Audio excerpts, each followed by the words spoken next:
In tonight's video, we will step into a world of quiet magic, the story of Elyra, a young woman who discovers she can walk through time. You'll travel with her into ancient libraries, moonlit cathedrals, forgotten battlefields, and dreaming cities, where her glow touches history in the gentlest of ways. This is not a tale of war or triumph, but of whispers, starlight, and lullabies. It is a bedtime story, written to help you drift slowly, deeply into rest. Let the rhythm of the words carry you, let the glow of Elyra's journey soothe your thoughts, and let sleep come as softly as dawn. Before you fall asleep, drop a like on the video, it helps me bring you more soothing bedtime stories just like this. And in the comments, let me know, where in the world are you listening from, and what time of night is it for you? I'd love to see where our little community of dreamers is watching from. Now, get comfortable, take a slow breath, and let's begin the Timewalker's lullaby. The night had a way of stretching endlessly, as though the stars themselves were threads being pulled across the sky. In her quiet room, where shadows pooled like ink, the girl lay awake listening. Not to the wind beyond the window. Not to the hum of the earth as it turned. But to the clock on the wall. Its hands did not tick as other clocks did. They breathed.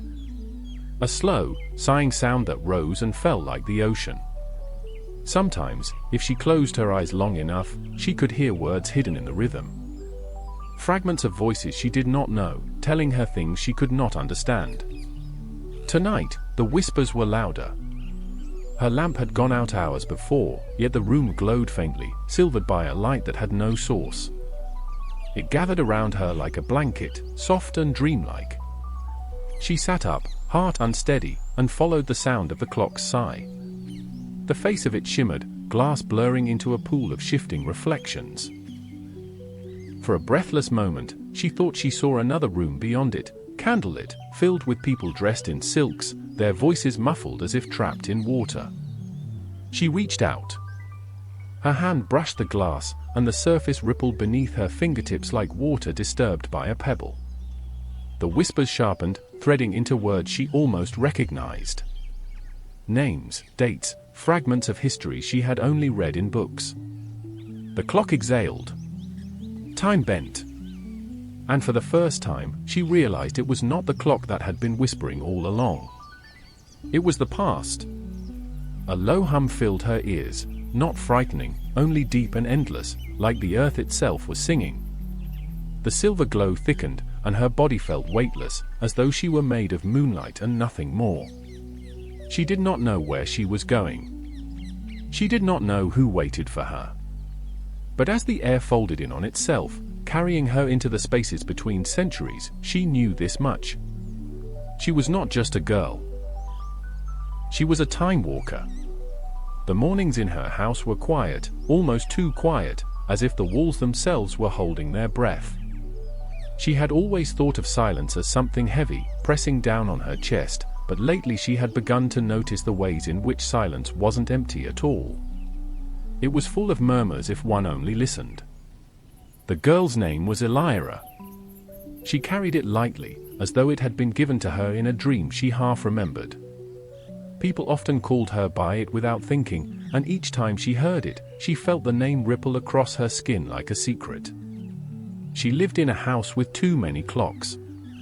Tall ones, squat ones, clocks that chimed and clocks that ticked, though not all of them worked. Some were dusty and long forgotten, yet she could hear them anyway. She would walk from one room to another and sense the rhythm of their hearts, the little gears turning, sighing, pulsing with time. But one in particular, the old clock in her bedroom, was different. It didn't tick. It breathed. The first time she noticed, she thought she was dreaming. It was past midnight, shadows stretched across the ceiling, and she had been lying on her side, listening to the hum of the world. Then, softly, she heard it, a low exhale, like a sigh caught in wood and glass. She sat up, staring at the face of the clock, but it was still. Its hands pointed lazily to the hours, unmoving. And yet the sound continued. She told herself it was only the wind. Perhaps the house itself was settling, or an animal rustling outside. But the next night, the breath returned deep and steady, as though some invisible chest was rising and falling within the clock's case. Night after night, it persisted. Sometimes the sound grew faint, other times so loud she felt as if she might place her own breath against it and find herself in rhythm with another world. And along with the breathing came whispers. They were not words at first, not really. More like fragments of memory, stretched so thin they had lost their meaning. A name she almost knew. A song that had no melody. She thought she heard footsteps once, echoing in a corridor she had never walked. Most people would have told someone. But Elyra kept it to herself. She had long ago learned that magic, if that was even the word for it, was not something to be spoken aloud in daylight. The world outside was too sharp, too insistent on sense and order. If she told anyone about the clock, they would only laugh, or worse, try to explain it away. So she kept her secret. And every night, as the sky folded itself into darkness, she listened. By day, Elyra's world was ordinary. She went to school, returned home, read books that piled like towers around her bed. She had friends, though not many, and she often found herself drifting away from conversations, her attention caught by things no one else seemed to notice. The way light trembled in a puddle after rain. The strange hush that fell before snow began. She wasn't unhappy. But she wasn't entirely present either. She felt as though her real life was just beyond her reach, waiting in the corners of time. One afternoon, she wandered into the small library in town. It was old, with windows that rattled when the wind moved through the streets and shelves that smelled faintly of dust and history. Elyra liked the library because no one hurried there.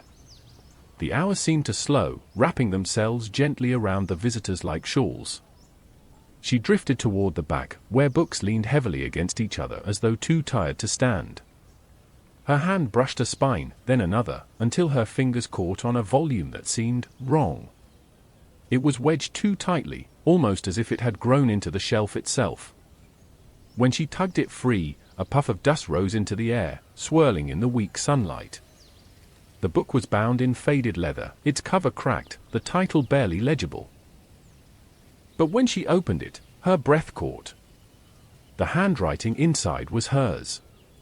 She knew it instantly, the looping curves, the uneven slant of the letters. She had written hundreds of pages in journals over the years, but never this one. And yet here it was, her own script, filling line after line, recording things she had never lived. She read in silence. Her eyes moved over descriptions of cities she had never visited, skies she had never seen, names she had never spoken. Each entry was dated, but the years were wrong, impossibly old. Her chest tightened as she turned the pages, and then she froze. There, in the center of the book, was a sketch. A tall clock, its face shimmering, its glass rippling as though touched by unseen fingers. Her clock! The one in her bedroom.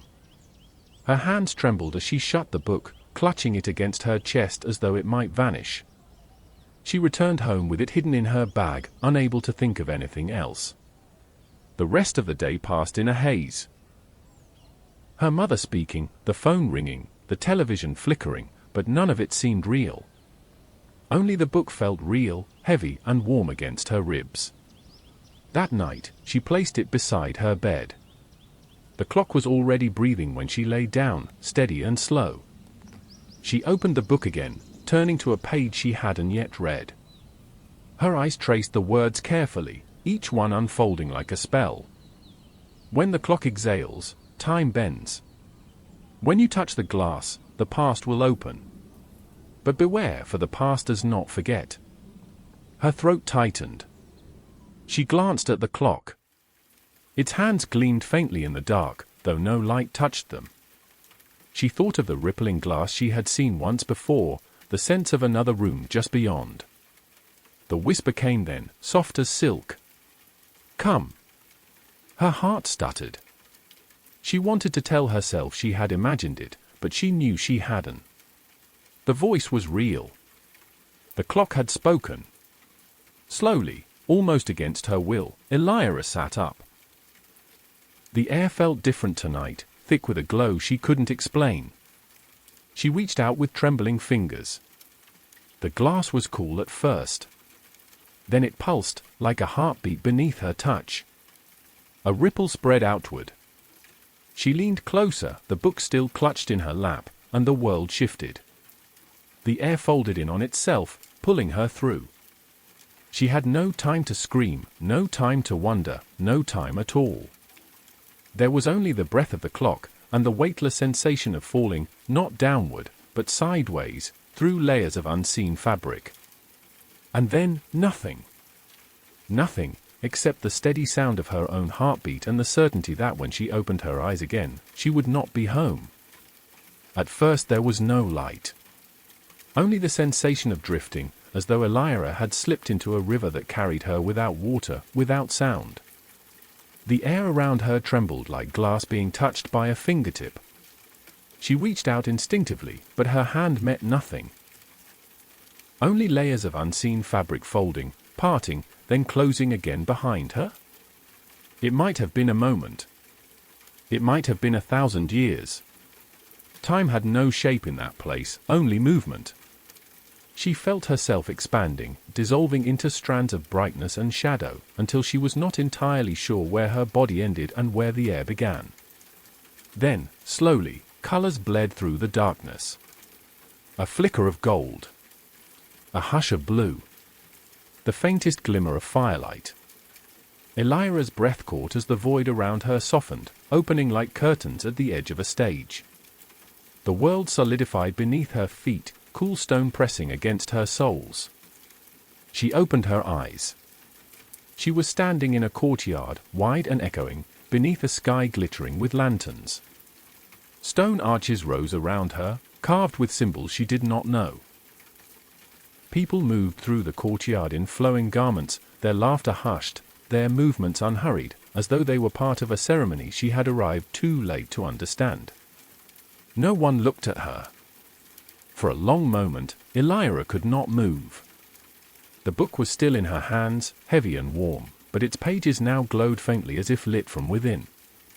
The words shimmered, shifting like reflections on water.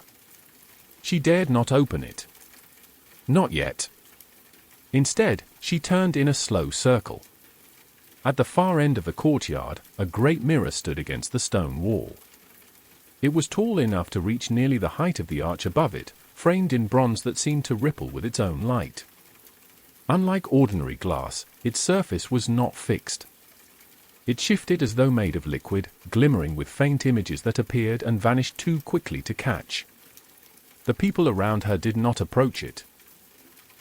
They seemed to treat the mirror with reverence, bowing their heads when they passed, whispering words she could not quite hear. Drawn by something deeper than thought, Elyra walked toward it. Her footsteps echoed softly against the stone, though no one turned to notice her. She felt invisible, suspended between worlds, as if she were both there and not there at once. When she reached the mirror, she lifted her hand. The surface quivered before she even touched it, responding to her presence. For a heartbeat she saw her reflection, pale face, wide eyes, hair falling like shadow across her shoulders. Then the image melted. In its place, another face appeared. It was her own, but not as she was now. The reflection was older, her features sharper, her gaze steadier. This other Elyra lifted a hand in return, as though she had been waiting. Elyra staggered back, her chest tight. The mirror rippled again, showing scenes that slipped past like fragments of memory. A desert under a red sky. A hall filled with candles. A figure cloaked in gold, standing at the edge of a throne. Her fingers tightened around the book. She opened it at last, and the pages fluttered of their own accord, stopping on a passage she had not read before. The ink glowed faintly, the words pressing into her mind like a whisper. The mirror shows not what is, but what may be. To step forward is to choose. To choose is to change. Her breath shook. She wanted to ask aloud what it meant, but the words caught in her throat. The air around her grew heavy, and for the first time she felt truly seen. The people nearby turned, their faces soft but strange, their eyes glimmering as though made of stars. One of them bowed slightly, and though no words were spoken, Elyra understood the gesture. They knew her. Not as she was now, but as something else, something she had not yet become. She pressed her palm once more to the mirror. The surface rippled warmly beneath her touch, welcoming. Her reflection steadied, the older version of herself gazing back with quiet certainty. And in that instant, Elyra understood, the clock in her room had not only opened the past. It had opened every possibility of time, every thread, every hour that might ever exist. The mirror was not a window. It was a choice. She closed her eyes. The air folded again, and she fell, not in fear, but in surrender. The world returned with the smell of paper. Elyra opened her eyes to find herself lying across the long oak table of the library. Dust drifted through the air like snow caught in sunlight, and the faint scent of ink clung to the air. She sat up slowly, her limbs heavy, her breath uneven. The book was still in her hands. For a moment, she thought she had dreamed it all, the courtyard, the mirror, the faces that had looked at her as though they already knew her name. But the pages before her glowed faintly, their words rearranging themselves even as she watched. She blinked, and the glow faded, leaving behind nothing more than faded ink. The library was silent. Too silent. She turned her head, expecting to see the familiar rows of shelves and the small lamps that usually dotted the reading room. Instead, she found shadows stretching farther than they should, as though the shelves were deeper, the aisles longer. The clock on the far wall had stopped. Its hands were frozen in place. Elyra rose to her feet. Her shoes made no sound on the floorboards. She clutched the book to her chest and took a step forward, her pulse fluttering. The library had changed. The shelves seemed to lean inward, their spines whispering as she passed. She could swear the letters on them shifted when she wasn't looking, as though the books themselves were breathing. Shadows pooled at the corners of the room, yet the lamps burned steadily, their light soft and golden. It was a room both familiar and strange, like walking through a dream of a place she knew. At the far end of the room, she noticed something she had never seen before. A doorway stood between two shelves, its frame carved with delicate symbols. She knew this library well. She had spent countless afternoons here, wandering every aisle, and this doorway had never existed. The air around it shimmered faintly, the way heat rises from stone in summer. Her hands trembled as she reached for the handle. The metal was cool beneath her palm, though it seemed to pulse faintly, like a heartbeat. She opened the door. Inside, the library continued, but different. The shelves here were taller, vanishing into shadow. The air was cooler, carrying the scent of old parchment and candle wax. The floor was littered with scraps of paper, each marked with words she could not read. They curled and shifted as if alive, writhing faintly when her footsteps brushed past them. Her breath caught. She felt as though she had entered the spine of a book itself, wandering between its unwritten chapters. And then she saw it. A desk, set in the center of the room. Upon it lay a mirror, small, round, its frame made of silver. Elyra approached slowly, her heartbeat echoing in her ears. The mirror's surface rippled faintly, just as the great bronze mirror had done in the courtyard. She leaned closer. This time, the reflection was not her face. It was a city. Wide streets paved with stone, torches burning in iron sconces, and a sky streaked with fire as though caught in eternal twilight.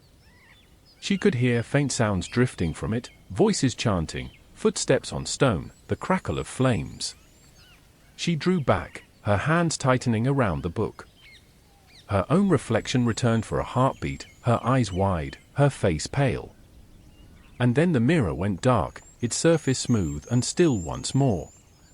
Elyra sat at the desk, the silence pressing close. She opened the book again, turning to a page that had not been there before. The ink shimmered faintly, and words unfurled across the page as though being written in that very moment. The shadows keep the record. What is forgotten waits here.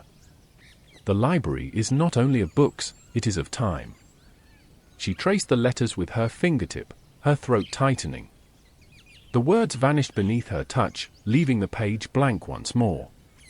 For the first time, Elyra felt the weight of her gift.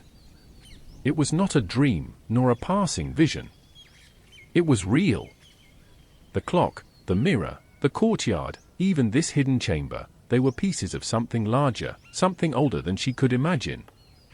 And though she was afraid, she also felt the quiet pull of wonder. The shadows shifted at the edges of the room. For a moment, she thought she saw figures moving there, tall and indistinct, their forms dissolving into the shelves. They did not approach, but she felt their eyes upon her, as if waiting. She shut the book and held it to her chest once more. Whatever this path was, she had already stepped onto it. The clock had chosen her. The shadows knew her name. The library itself had opened its doors. And deep inside, Elyra knew there would be no turning back. The silver mirror on the desk held its breath. Elyra did not touch it at once. She stood very still in the shadowed chamber of the hidden library, the book pressed to her ribs like a second heart. Beyond the thin circle of glass, a hush lay over a distant world, stone and candlelight, a night that seemed to hang from the rafters like silk. The mirror's surface trembled, soft as the surface of a pond stirring beneath the weight of a falling leaf. She leaned closer. The reflection folded. It did not break so much as unfurl into depth, and the room's lamps grew pale, their light slipping toward the floor as though tired. Elyra felt the old clock's breath, the one she had heard through so many nights, catch in her own lungs and release again. When the mirror opened, it did so without sound, as if time, when parted gently, prefers not to startle the dark. She stepped through. There was a scent she knew at once, beeswax and vellum. Beneath it, the cool hush of stone and river air. Elyra found herself standing at the threshold of a narrow chamber, its ceiling low, its walls lined with shelves that bowed under the weight of bound pages. A single window let it in. Not empty, but complete, like a cup filled to its rim with still water. At the table sat a woman in a linen veil, her face illuminated by the candle nearest her hand. She was not young, and not old. Her gaze had the brightness of someone who has been listening to a song that others cannot hear and is not sure whether to sing it aloud. The edge of her sleeve brushed the parchment, her fingers rested above a line of neat, steady script that flowed like the path of a river learning its bed. A quill paused, lifted, then set down again. The ink on the page shone wetly. In its gleam, Elyra saw shapes that looked almost like music, phrases of neumes rising and falling with the soft geometry of breath. She did not need the book in her arms to tell her what she had found, though it would, later, write the moment down with a faithfulness she would never fully understand. In this quiet cell, by the Rhine, a woman of visions gave the night a melody, and the night, grateful, held it. A draught found its way across the floor. The nearest candle trembled. Wax, softened by the hours, leaned toward the quill's black trail. Elyra moved without thinking. Her hand lifted, easing the brass cup deeper into the pool of its own shadow. The flame steadied. A thin line of smoke no longer leaned toward the parchment's edge. The danger passed with such delicacy that it felt less like an intervention than a promise. Not yet, not yet. The woman at the table did not turn. If she had seen Elyra, she gave no sign. Yet Elyra felt the air shift, as though awareness has a weight just light enough to sway a flame. The quill touched down again. A small curve of sound found its shape on the page. Elyra stood at the back of the room, the way one stands in a chapel when the first note of a hymn rises like heat through old stone. The book in her arms grew warm, its spine seemed to soften, as though it, too, were listening. She had thought magic might arrive like thunder. It seemed now it preferred the manner of dew, to appear where one has been looking all along and only now recognizes. The woman wrote a single word above the staff, one syllable, round and open as a cup held to receive. Elyra did not speak it.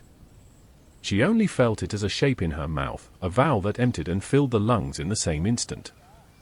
It was the kind of word that begins a prayer but does not finish it, because the rest of the prayer is the listening.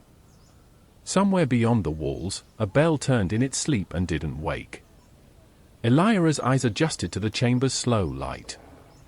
Piles of scrap parchment lay near a bowl of ground pigment, malachite green, a blue that glowed like midnight compressed into powder, red earth leaning against the side of a small shell. A knife for scraping mistakes to paler memory lay beside a square of pumice.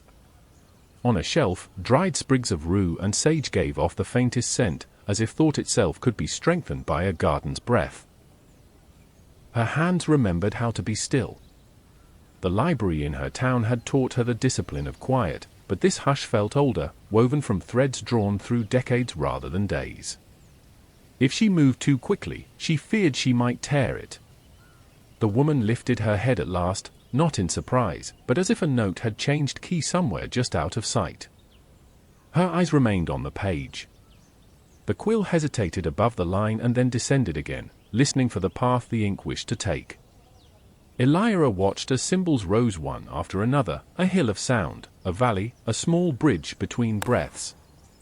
The page filled gently, the way a field fills with snow, design arriving not by force, but by patience. Elyra felt her own breath lengthen to match it. With each unhurried stroke, the edges inside her that had stiffened against the world's noise softened. She thought of the mirror in the hidden room, of the bronze-framed mirror beyond the courtyard, of the clock at home that breathed when all the house was asleep.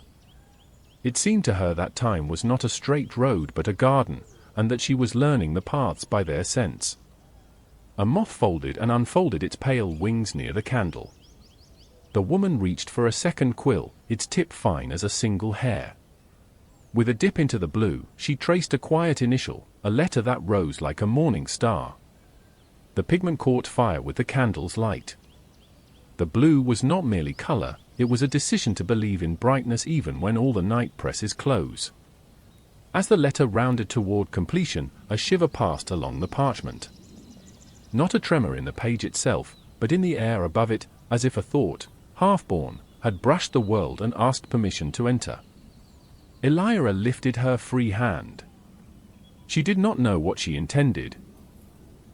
Only that the motion felt like smoothing a crease in a bedspread, the kind of kindness one performs without witnesses.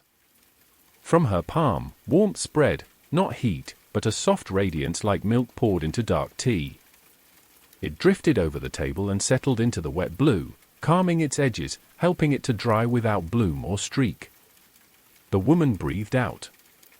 Very softly, a word left her, a word so small it might have been no more than air finding shape, lux.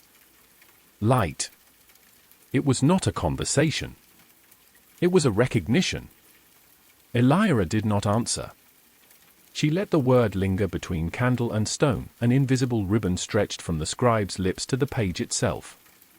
The chant moved forward, a handful of notes ascending the narrow ladder of night and stepping back down, as if to show how returning can be a kind of arrival. Her book warmed again. When she lowered her gaze, she found the pages had opened themselves. Ink drew itself across a blank leaf with no visible hand, writing what the room would not say aloud, Rupertsburg, the river listening. A woman of visions gives the night a lullaby. The blue star letter dries without cracking. The flame does not take the page. The words gleamed and faded, but the meaning remained in the paper the way sweetness remains in a bowl after fruit is removed. Elyra closed the book to quiet it. Not to hide the moment, but to help it rest. She realized, then, that there were others in the building. Their presence lay like stacked breath above and beyond, a dormitory of sleeping lungs, the slow turning of bodies in their beds. The quiet kept them safe, the quiet carried the work through the hours that might have undone it. Elyra thought of how often the world is built in silence, by hands few will ever watch. The woman continued to write. The movement of her wrist had become the metronome by which the chamber kept time. When she paused, it was only to listen more closely, as if music arrives the way deer do, soft-footed, willing to come near if not frightened. Elyra stepped sideways along the wall. On a high shelf sat a bound book dressed in wood and leather, the corners darkened by years of being lifted and set down. She stood on her toes, fingers brushing its spine. Her touch woke a fine drift of dust. She did not pull it free. Some doors open inward, some open by being left closed. Instead, she reached the window. Beyond the leaded glass, the world lay in its woolen cloak of dark. A river flowed with the sound of something remembering a long story. Along the far bank the outlines of trees stood with their winter patience, their branches writing their own script upon the night sky. The stars were stones placed carefully, as if by a familiar hand. With her breath, she drew a small circle on the glass and peered through it. The cold kissed her skin, and she thought, without hurry, without need. Of all the windows she would look through in the years that waited for her like unopened letters. She did not know their addresses yet. She would learn them by the return stamp. Behind her, the quill lifted again and did not return. The woman laid it carefully in the groove worn into the table by many nights like this one. She pressed the parchment with a wooden burnisher so that the gold would lie flat where it was meant to shine in daylight. Then she closed her eyes. The stillness that followed was not empty. Elyra felt it lay itself gently over the room, like a shawl over sleeping shoulders. A small ease moved through her. Some part of her had expected an ending, the sudden snap of return, the clap of the mirror closing. Instead, the moment concluded like a final chord that does not require applause. The woman opened her eyes, and this time, she looked toward the window. Not to Elyra directly, but toward the pane where the circle of breath still clouded and cleared. The gaze rested there as if appreciating the marks the night makes when it touches a living body. Then she gathered the page, lifted it by its edges, and set it aside. Elyra thought of speaking. A single word, perhaps, no more than a breath folded in two. But the book at her ribs lay quiet, and the room's tender order felt like a web that would catch any sound she made and shake it into shreds. She did not wish to tear what had been woven. Still, contribution is not only hands and voice. It is also presence. She turned from the window and moved back to the table. The cup of blue, still luminous, watched her without eyes. From the smallest brush in the tray, she lifted nothing, she did not touch it, and yet, as she stood there, the faintest shimmer recast itself across the initial. Not brighter. Just steadier, the way a heartbeat steadies when a palm settles lightly over it. A moth, finished with its pattern, came to rest against the frame. Elyra lifted a finger. The moth stepped on, trusting, as small creatures often do when offered an unmoving path. She carried it toward the darker part of the room and let it find a deeper quiet. On the far wall, a narrow cruciform shadow shifted as the candle reached its last inch. The woman's lips moved, not in speech, but in the wordless acknowledgement artists grant the hour that has held their work, gratitude, perhaps, or simple relief. Elyra understood none of the Latin on the page and all of the intention. The chant did not belong to her. It would belong to the morning, to throats warmed by bread and steam, to a choir whose feet knew the cool flagstones well.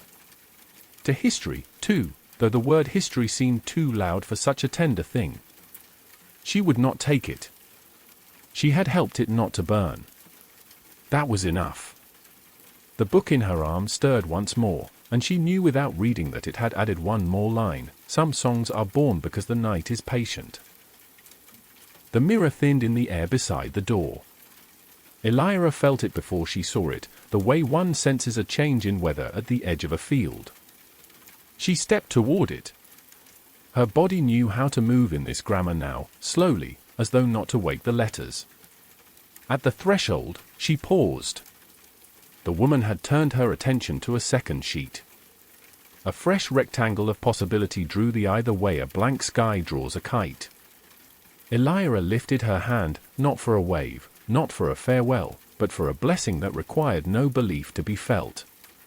The woman's shoulders lowered slightly, as if a weight had been passed back gently to the table where it could be set down at last. Then Elyra went through. The hidden library gathered her without resistance. The silver mirror resealed itself, placid and thin, a circle of moon caught and kept. The lamps around the desk brightened to their ordinary steadiness, as if finishing a soft yawn. Elyra stood in the hush and let her breath find the measure of this room again. The book grew cool. The ink within it, wherever it wrote itself, dried. When she opened it, she found not only words. On the corner of a page, no bigger than a fingernail, a blue letter glowed for a heartbeat and faded. No pigment, no flake of malachite, only the idea of color resting like a moth in the paper's weave. She closed the book carefully.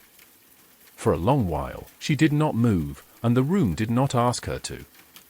She simply let the residue of the chant settle into the spaces between her ribs.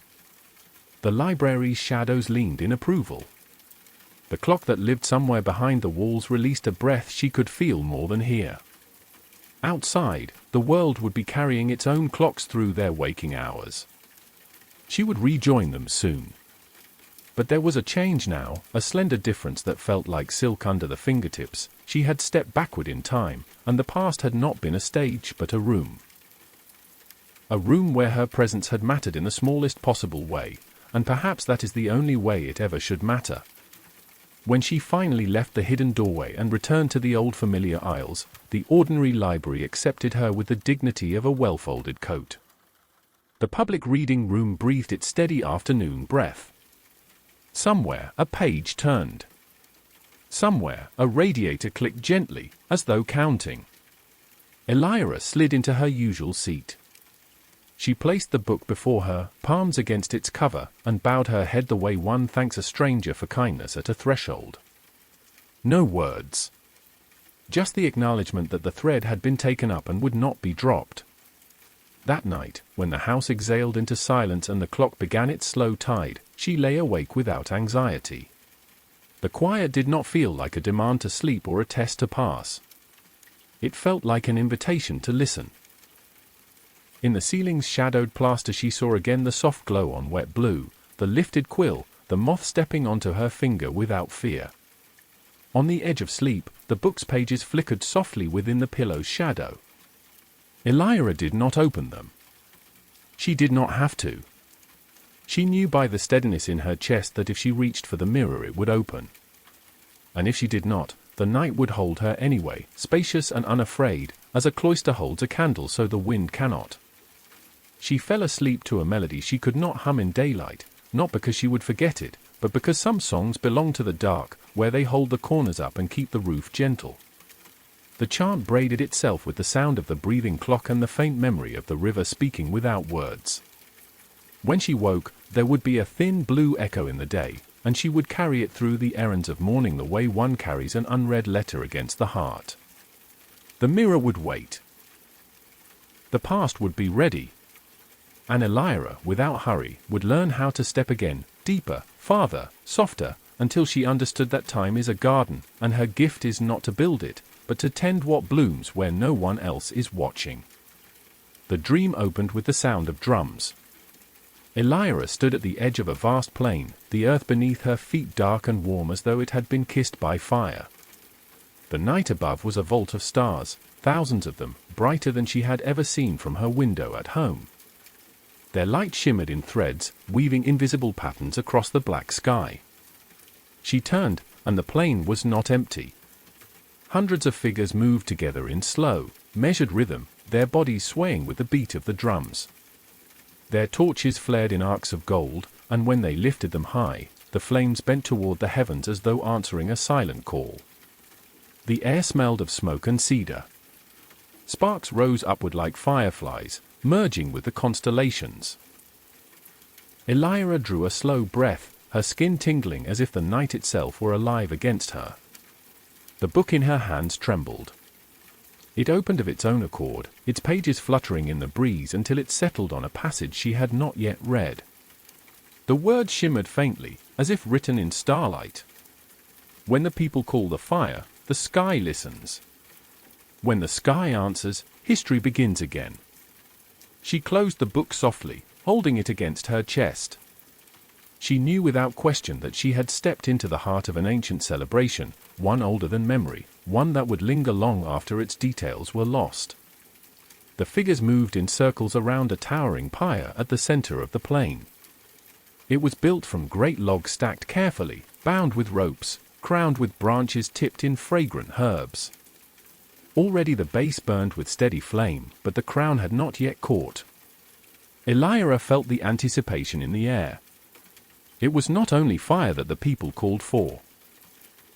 It was a sign, a promise that the heavens themselves were listening. Her feet carried her closer, weaving between dancers who did not see her. Their eyes were turned upward, their voices low and steady as they chanted words too old for her to understand.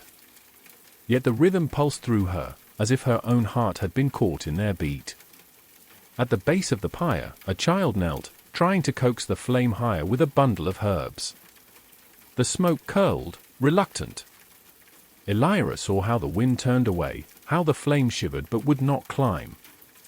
The child's shoulders sagged, the chant faltering for a moment. Something stirred in Elyra. She stepped forward, her fingers trembling. She did not think. She only reached out with the quiet warmth she had felt before, the same glow that had steadied the scribe's blue ink, the same softness that had calmed the moth in her hand. Light spilled gently from her palms. Not fire, but a pale radiance, like milk poured into darkness. It touched the edge of the flame, not forcing it, only guiding it upward. The fire caught with sudden eagerness, racing along the branches, climbing the pyre until it bloomed at the crown. A roar rose from the crowd. Their voices lifted in astonishment, joy threading through the sound. Torches were raised high, and the chant swelled, strong and bright, filling the plain until even the stars seemed to tremble with its power. Elyra stepped back, her heart racing, her hand still faintly aglow. No one looked at her. No one called her name. And yet she knew, in the marrow of her bones, that her presence had mattered. She tilted her head upward. Above the blazing pyre, the sky opened. A streak of fire crossed the stars, a meteor, burning its path through eternity, falling just long enough to be seen, to be remembered. Gasps rose from the crowd. They fell to their knees, lifting their hands to the heavens, their voices breaking into song. The book fluttered open again. New words wrote themselves across the page. The fire rose because she touched it. The sky answered because it knew her. Her throat tightened. She closed the book, unable to read more, afraid that the words would reveal more than she was ready to know. For a long time she stood there, watching the fire dance against the night. The drums slowed, their rhythm softening to a heartbeat. The people swayed gently, their song folding into silence. One by one, they lay their torches at the base of the pyre, leaving the great crown of fire to burn alone beneath the stars. Elyra felt the air shift again, the way it always did before the world folded. The plain blurred, the voices faded, the fire dimmed into shadow. And then there was only the steady breath of the clock. The chamber was cool, its walls heavy with shadow and gold. Elyra stood just inside its threshold, the stone beneath her feet smooth from centuries of passing steps. Torches flickered along the walls, their flames caught in tall brass cups that threw soft circles of light. The air was scented with frankincense and crushed petals, as though the night itself had been perfumed. At the far end of the chamber sat a throne.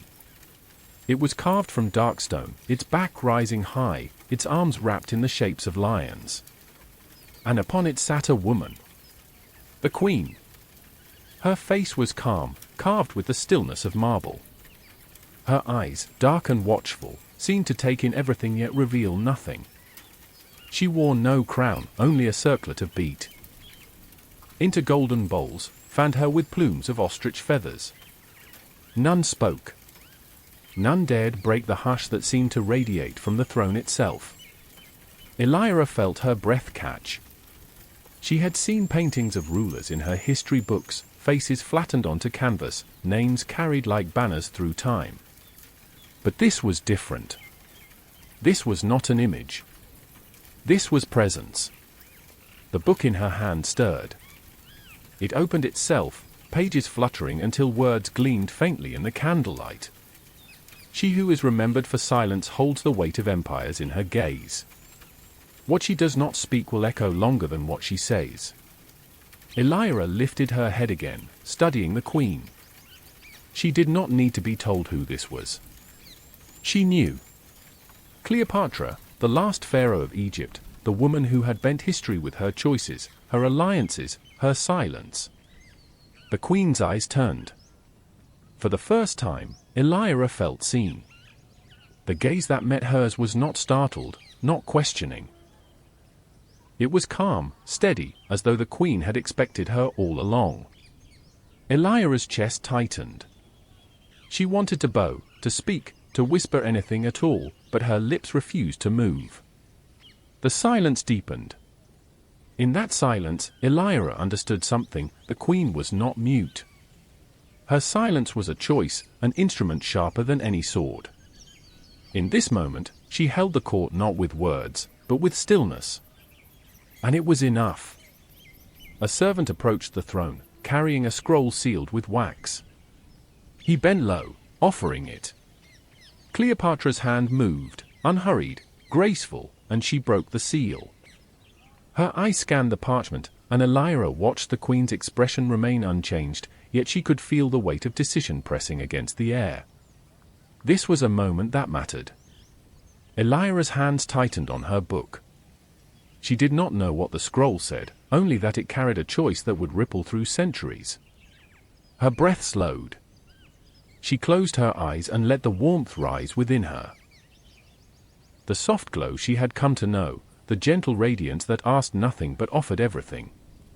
She let it drift outward, not to command, not to change, but to steady. The air around the throne softened. The queen's shoulders eased, almost imperceptibly. Her eyes lingered on the scroll one last moment, then she set it aside. Not discarded. Saved for later. Her gaze lifted again, and for the briefest instant, it rested fully on Elyra. The silence between them was not empty. It was recognition. Then the attendants moved again, and the chamber shifted back into its rhythm. The torches sighed, the fans waved, the baskets of fruit gave their perfume to the air. The moment was over. Elyra felt the world fold. The chamber blurred, the throne dimmed, the queen's steady eyes dissolved into shadow. The hush of Egypt faded into the hush of her own room. The clock on the wall exhaled. She sat on her bed, the book warm in her lap. On its open page, fresh words glimmered faintly. Even silence can be guided. Even queens may listen to whispers they cannot name. Elyra closed the book gently. She lay back against her pillow, the memory of Cleopatra's gaze still burning in her mind, steady and unbroken. And for the first time, Elyra wondered if history itself had been waiting for her. The sound of water welcomed her. Elyra stood beside a fountain, its basin wide and shallow, its edges carved with figures whose eyes had never closed. Water spilled from their stone mouths in silver threads, falling endlessly into the pool below.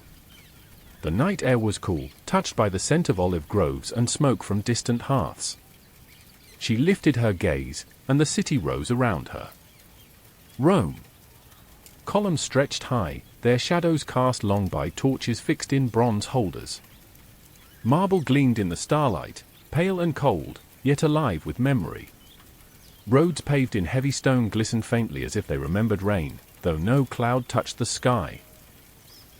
The silence here was not the silence of absence, but of suspension, the kind that hovers just before a stage curtain is drawn. The book in her hand stirred. Its pages fluttered, though no wind touched them, until a line glowed faintly across the paper. The empire dreams of permanence. The marble remembers even when the voices fade. Elyra pressed the book closed. She felt the weight of centuries pressing gently against her chest, not harsh, but steady, like a reminder. She walked. Her footsteps echoed softly between the tall buildings, each sound swallowed quickly by the night. Statues watched her from niches in the walls, their eyes blank yet eternal, their stone robes folding as though stirred by invisible wind. The streets were not empty. Here and there, figures moved, priests in long garments carrying small oil lamps, a handful of soldiers crossing a square, their sandals clinking against the stones. But they did not see her. Or if they did, they looked through her, as if she were already carved into the city itself. At the heart of the square stood a column, tall and proud, its surface spiraling with carvings that caught the torchlight. Elyra tilted her head back, her breath soft. The images told stories in silence, battles, marches, victories pressed forever into stone. She ran her fingertips along the base, the coolness seeping into her skin. And as she touched it, she felt it breathe. Not with lungs, not with warmth, but with memory. The column exhaled centuries, and she heard them in her mind, the clash of metal, the cries of triumph, the whispers of prayers whispered into the dust. The sound did not frighten her. It cradled her, as though even the weight of conquest could be softened into a lullaby when sung by stone. She stepped back. The square began to shimmer. Shapes emerged, faint but clear, like ghosts half-formed from mist. Elyra saw the column newly carved, fresh dust at its base. She saw men dragging ropes, lifting stone, placing it upright while voices shouted orders. The air vibrated with effort, with the sweat of bodies long gone. And among them, she saw a boy. He carried a torch, no older than she was, his eyes wide as he watched the great column rise. His torch wavered, the flame leaning dangerously close to the ropes. Elyra's breath caught. She stepped forward instinctively, her hand lifting, her glow spilling outward in a gentle tide. The wind shifted. The flame steadied. The rope held. The boy's face relaxed, though he never knew why. The vision dissolved. The square returned to silence, the column standing tall and finished, its surface worn by centuries. Elyra lowered her hand. The glow faded. The book in her arms opened again, as if it, too, had witnessed the moment. Words inscribed themselves in soft strokes of ink. Even the smallest light can steady the empire's dream. Even marble listens when touched by care. She closed it slowly, her pulse quiet. Above her, the stars leaned close. The city seemed to sleep around her, its grandeur softened by the hush of night. For a moment she wondered how much of history had been shaped not by declarations, but by moments so small they went unseen, flames steadied, ropes saved, silence chosen instead of words. The fountain murmured behind her, its water falling with eternal patience. Elyra sat at its edge, resting the book in her lap. She let the sound wash through her, steady and endless. The marble city dreamed, and she dreamed with it. And when the air began to fold again, she did not resist. The city dimmed, the torches flickered into shadow, the marble dissolved into mist. And Elyra was carried once more into the breath of the clock. The night smelled of rain and wood smoke. Elyra stood in a narrow street paved with uneven stones, their dampness gleaming under lantern light. Timber-framed houses leaned close above her, their eaves nearly touching, as if whispering to one another in the dark. Somewhere nearby, a lute played faintly, its notes wandering like moths through the night. She turned a corner, and there it was. The Globe. A great round building, its timber beams pale against the darkness, its roof thatched, its windows glowing with soft candlelight. The air hummed faintly with voices, men talking, laughing, their words slipping into the night like smoke. Elyra drew closer, her heart beating steadily, as if in rhythm with something greater than herself. The book in her hand stirred. Its pages fluttered, opening to a line that shimmered briefly before fading. Here, words will outlive their speakers. Here, shadows will learn to speak. She pressed the book closed and stepped into the theater. Inside, the world changed. The stage stretched wide before her, lit by lanterns hung high above. The floor was scattered with rushes, the air heavy with candle smoke and the faint sweetness of ale. Benches rose in tiers around the stage, though many stood instead, packed close together, their breath clouding the space like mist. But it was not the crowd that drew her gaze. It was the man at the edge of the stage. He leaned over a page, quill in hand, his brow furrowed, his lips moving silently as though tasting the words before he committed them to the parchment. His clothes were simple, worn with use, but his presence filled the space as though the entire theatre bent gently around him. Shakespeare. Elyra's breath caught. She moved quietly, unnoticed, until she stood near the stage edge. She did not speak. She did not need to. The air shimmered faintly around her, that familiar warmth rising in her chest, the glow that always came when time leaned close. The quill hesitated. Shakespeare's hand stilled, his eyes lifting slightly as though sensing something near. His gaze did not land on her, could not, but it lingered in the air where she stood, as if listening to a silence that was not empty. Then, softly, he smiled. The quill touched the page again. Words unfurled across the parchment in swift strokes, lines that carried weight and rhythm, lines that would echo long after he was gone. Elyra felt them settle into the world, not sharp, not loud, but steady, like seeds pressed into soil. She closed her eyes. The theatre breathed around her, the creak of the wood, the murmur of the crowd, the soft scrape of the quill. Her glow drifted outward, not to change the words, but to ease their path, to smooth the air so that thought might fall cleanly onto paper. The pages filled. The stage lights wavered. Somewhere in the distance, rain began to fall, tapping softly against the roof. Shakespeare leaned back, the quill resting against his fingers. He read what he had written, his lips shaping the lines silently. For a moment his eyes softened, as though the words were not entirely his own, as though he too had been whispered to. Elyra stepped back. She did not linger. The book in her arms opened again, words writing themselves in fresh ink. Some plays are born not from voices, but from the hush between them. Tonight, the silence gave him courage. She pressed the book shut. The theatre blurred, its lights folding inward, its crowd dissolving like mist. The quill scratching faded into the steady breath of the clock. And Elyra was home again, the memory of words lingering in her chest like embers. The scratch of a quill pulled her through the darkness. Elyra opened her eyes to find herself in a narrow room lit by a single candle. The flame bent in the draught of an open window, its light wavering across stacks of paper scattered across the table. Ink blot stained the wood. The air was heavy with the smell of wax, smoke, and damp wool. Outside, voices murmured in the street. Low, restless, the sound of a city holding its breath. She looked down. The book in her hands had opened again, its pages trembling faintly. A line glowed across the parchment. Here, words will ignite the air. Here, ink will weigh more than steel. She closed it gently. At the table sat a man. His hair was tied back, his sleeves rolled, his hand gripped the quill with urgency. He wrote quickly, the feather trembling as the nib scratched its way across the page. His face was pale with exhaustion, yet his eyes burned with a quiet fire. The words he wrote spilled outward like sparks, phrases gathering force as they filled the page. Elyra could not read them all, but she recognized their weight, the sound of change carried in ink.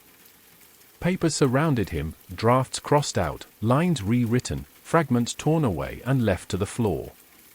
He paused now and then, pressing his forehead into his palm, his breath uneven, as though the very act of writing demanded more than his body could give. Elyra moved closer, silent, unseen. The candle flickered dangerously, leaning toward the stack of discarded pages. For a heartbeat, she saw the flame stretch too far, hungry for the scraps of thought. Her hand lifted. The glow spilled from her palm, soft as moonlight.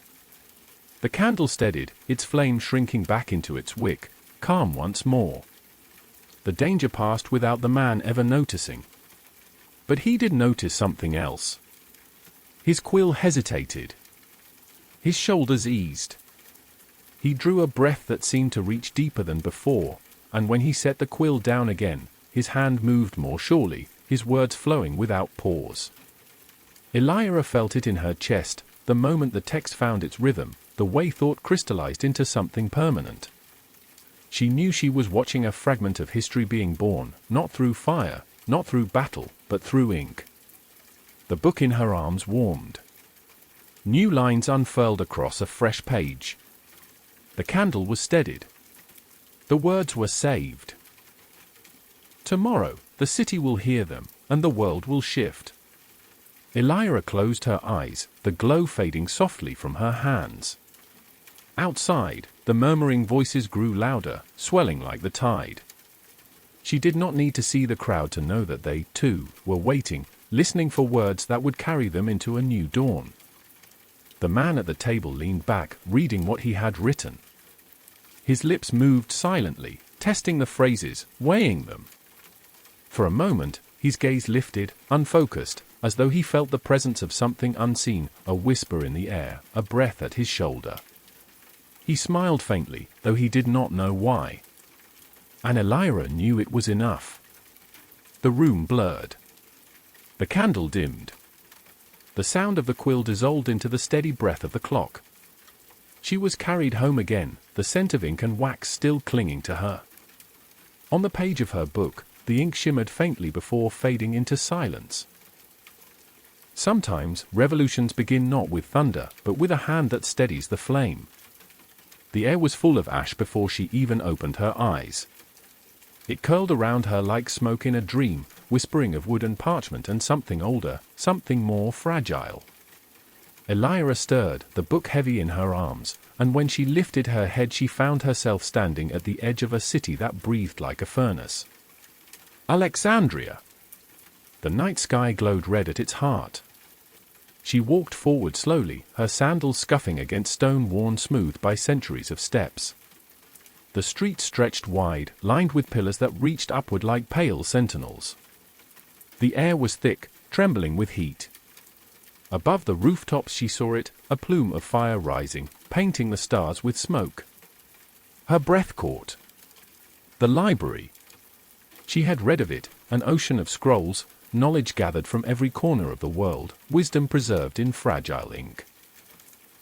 A place where human thought had been kept safe for generations, entrusted to the walls of a single building. And now, that ocean was aflame.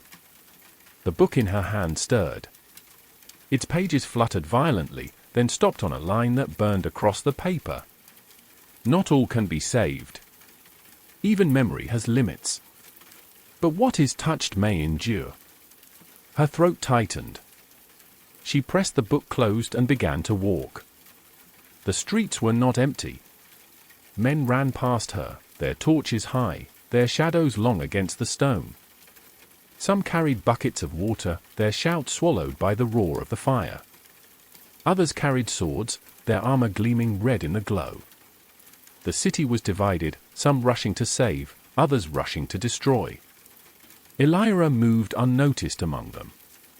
She followed the path that led toward the heart of the flames, her steps steady even as the heat licked at her skin. The smell of burning parchment grew stronger, sharp and bitter, like knowledge itself turning to smoke. And then she saw it. The library rose before her, its great doors thrown wide. Fire climbed its walls, devouring beams of cedar, racing along the shelves inside. Scrolls fell from their places, curling in the heat, their ink melting into silence. Sparks leapt into the night, carried upward on the breath of history itself. Elyra stopped at the threshold, her eyes wide, her chest tight. The building seemed to cry out, not in words, but in 1,000 whispers dissolving at once. She felt them in her bones, the voices of thinkers, poets, mathematicians, healers, storytellers. Centuries of thought unraveling into ash. Her glow rose instinctively. She lifted her hands, light spilling from her palms like water. She tried to push it outward, to calm the flames, to ease the fire back into silence. The glow spread across the nearest shelves, wrapping them in a soft shield. And for a moment, it worked. The flames slowed. The scrolls held. The heat softened, curling back from her light as though unwilling to cross it. Elyra's breath steadied, her arms trembling but strong. She stepped deeper into the library, weaving her glow across the shelves, shielding what she could. But the fire was vast. For every scroll she saved, 10 more fell. For every shelf she touched, another crumbled into smoke. The glow flickered, thin beneath the weight of the inferno. Her body shook, her breath ragged. She poured herself into the light, willing it to stretch farther, to hold stronger, but the fire surged on, relentless. Tears stung her eyes. She could not stop it. Not all could be saved. The book in her arms trembled. She opened it with shaking hands, desperate. Words scrawled themselves across the page even as smoke curled over her. What is lost is not gone. What is touched remains. Carry what you can. Her vision blurred. She lifted her hands once more, but this time she did not try to smother the fire. She tried to gather instead. She let her glow sink into the scrolls nearest her, imprinting their memory into herself, into the book, into the air. Not the words themselves, perhaps, not the thousands, the millions, but the essence of them, the breath of knowledge, the spirit of remembering. Light spilled outward, weaving like threads of silver between the flames. Elyra felt the scrolls shiver as her glow brushed them, a soft recognition, a whisper of gratitude before they dissolved. She held them as long as she could, then let them go. The fire roared. The roof groaned. Ash fell like snow. She stumbled back toward the doors, her arms weak, her chest burning. Outside, the sky had turned red, smoke blotting out the stars. The city still pulsed with noise, shouts, clanging steel, rushing feet. But Elyra heard none of it.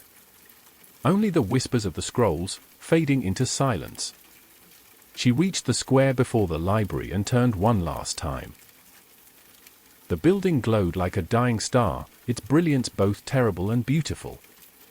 Flames licked at the heavens, sparks rising like prayers unanswered. Her book warmed against her.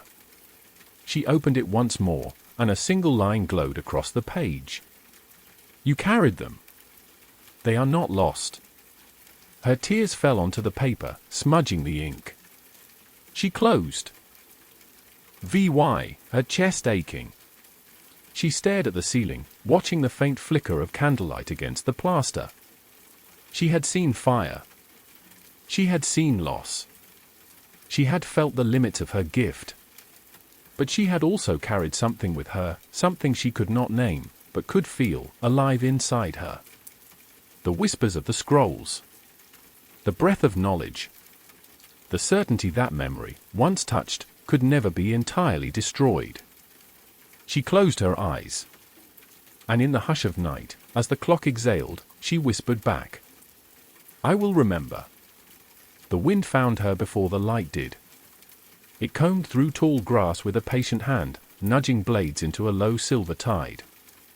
Elyra stood on a rise above a plain that had no end, the horizon a soft, breathing line where earth and sky met without hurry. There were no walls. No columns. No roof to catch heat or hold smoke. The night lay open like a book with every page turned to the same quiet word. She could feel ash from the library of her last journey still resting somewhere in her, faint and stubborn as old sorrow. It did not sting now. It was a weight that taught her gravity, the way grief pulls us back to what matters so we do not drift away. The book in her hands warmed. She opened it, not for guidance, but for company. The first page held nothing, and then a sentence rose like breath on glass, the heavens have their own archives. The ink faded, but the idea remained, settling into the dark like a promise. She looked up. The first star fell. It descended in a slow, generous arc, not a slash but a sigh, white against black, a soft seam that parted the sky and then closed again as if nothing had happened. Elyra followed it with her eyes until it melted into the horizon. The wind breathed. Somewhere far off, a fox barked once and grew quiet. Another fell. Then another. A hush gathered that wasn't silence at all, but attention. Elyra felt it circle her like a shawl. The grass grew still. The air waited without stiffness, the way a room waits for the first note. The clock inside her, a sensation she had begun to recognize as both compass and kin, kept time with her lungs. It did not rush. It widened. From the plain below came the shape of a settlement, low roofs tucked together like sleeping animals, a well, a scatter of carts, a single bell in a wooden frame. Lanterns dotted the darkness like small, brave vowels. Figures drifted out of doorways and along paths, drawn upward by what the sky had begun to say. Elyra walked. She descended the hill with the unhurried certainty of water finding a riverbed. The book rested against her ribs. She did not look at it now. She did not need to. The night itself was legible. The meteors multiplied, stitching brightness through the dark. Some were needles, thin, quick, gone almost before the eye could follow. Others were generous thread, leaving a lingering seam of pale fire that arced and softened and dissolved into the air's patient fabric. A child laughed, a sound like a bell rung with fingertips. A door opened with a wooden sigh. Elyra did not speak as she entered the town. She did not need to be known. A woman set a stool in the narrow street and lifted a baby to her lap. A man leaned his shoulder against a post and tucked his chin into his collar to keep warmth from straying. An old dog curled by a step, ears twitching with each distant hiss of falling light. People lifted their faces as if tasting snow. The bell in the frame stirred, uncertain. It swayed once in a wind that had not decided yet what to say and knocked its tongue against the rim, too loud, too possible. Elyra raised a hand. She did not stop the bell, she cupped its sound with her glow the way one cups a moth. When it struck again, the tone arrived softened, round as bread. The town exhaled. Everything felt held. Above them, the night opened its hands. Streams of radiance spilled between constellations as if some seam had finally given way. Trails crossed and overlapped, a woven brightness that suggested a pattern without insisting upon it. Elyra stood in the street where lantern light touched dust and faces. The ash in her chest shifted, not erased, not even lighter, but newly accompanied. Something old and something new learned how to breathe together. The book warmed. Without opening it, she knew words were writing themselves, sky as scribe. Flame that does not harm. Memory crossing the dark without burning the paper it was written on. A little boy to her left clutched a wooden horse with a missing ear. He held it too tight, as if the sky might take it too. When a particularly bright meteor threw a brief shadow of the bell across the street, he flinched and hid the toy against his chest. His mother's hand found the back of his head. She did not say anything. Elyra felt the shape of the comfort move through the air like a quiet bird. "Look," Elyra whispered, the word no louder than a thread drawn through linen. The boy glanced up without seeing her. His grip loosened. The toy's one ear tilted toward the sky to listen. The shower grew into a storm, not of violence, but of generosity. It rained light. Trails landed on the edge of vision like breath on the nape of the neck and were gone again. The town gathered itself into awe. A woman crossed herself. A man lifted his cap. The baby in the woman's lap learned, briefly and forever, what wonder was and would spend a lifetime trying to remember the lesson. Elyra's palms filled with it. The glow was different tonight. When she lifted her hands, the light did not pull at her fingertips as it had before, it rose from her palms in delicate threads, fine as hair, pale as dawn milk, bending toward the heavens and then away, as if trying to catch, to connect, to tie. Instinct, not instruction, guided her fingers. She reached toward a falling strand and touched where its brightness had just been. A thread extended from her to that seam in the dark, a faint, silvery line that hummed with the smallest song. Another thread reached toward another seam. She did not pull. She did not hold. She simply connected. What she had carried from Alexandria stirred. The breath of the scrolls, their intention, their distilled spirit of keeping, rose like warmth from near her heart. Elyra felt it gather not into words, but into weightless seeds, tiny as the dust that often looks like light.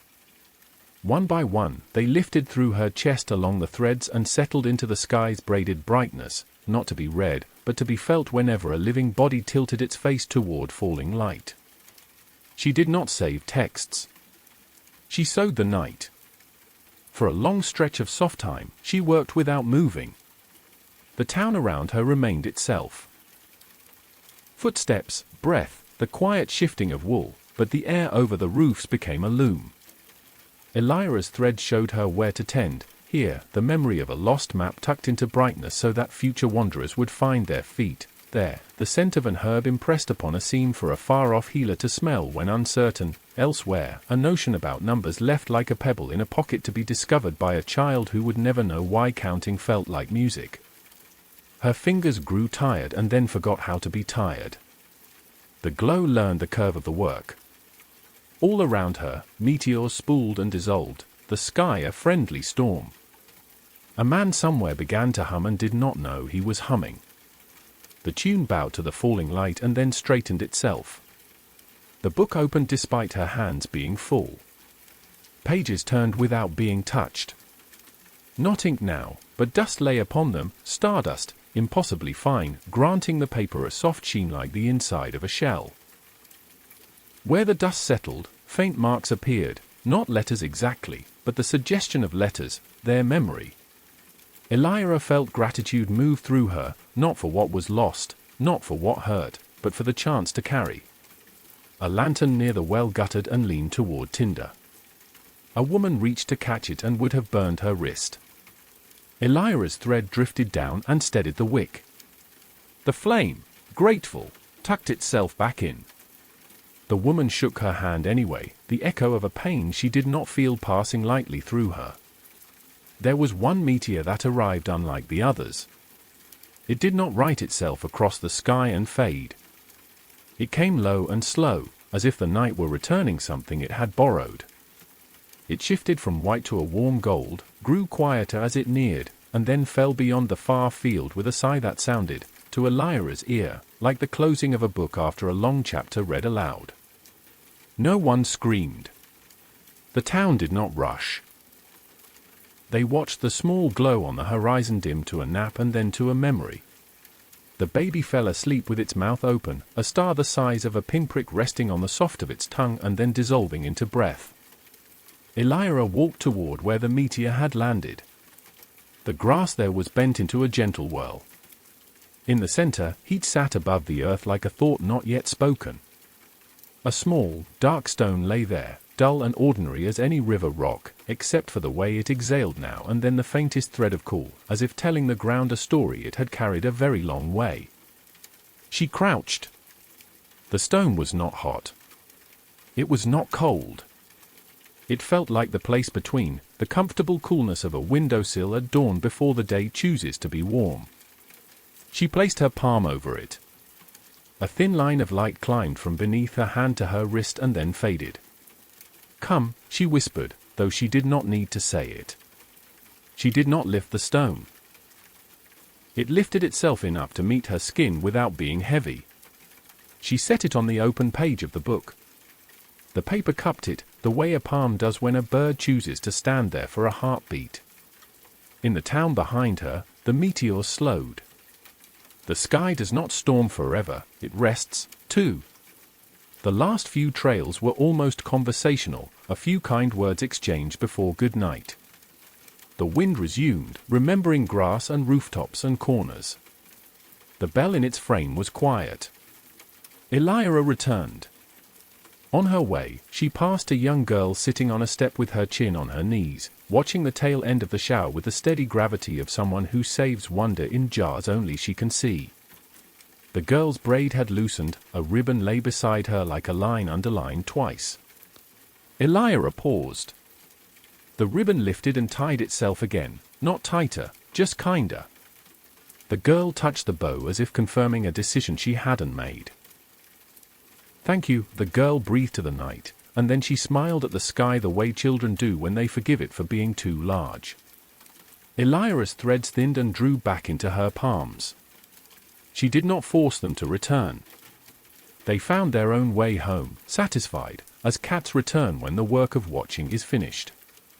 Her hands remained pale for a long moment and then returned to their ordinary quiet.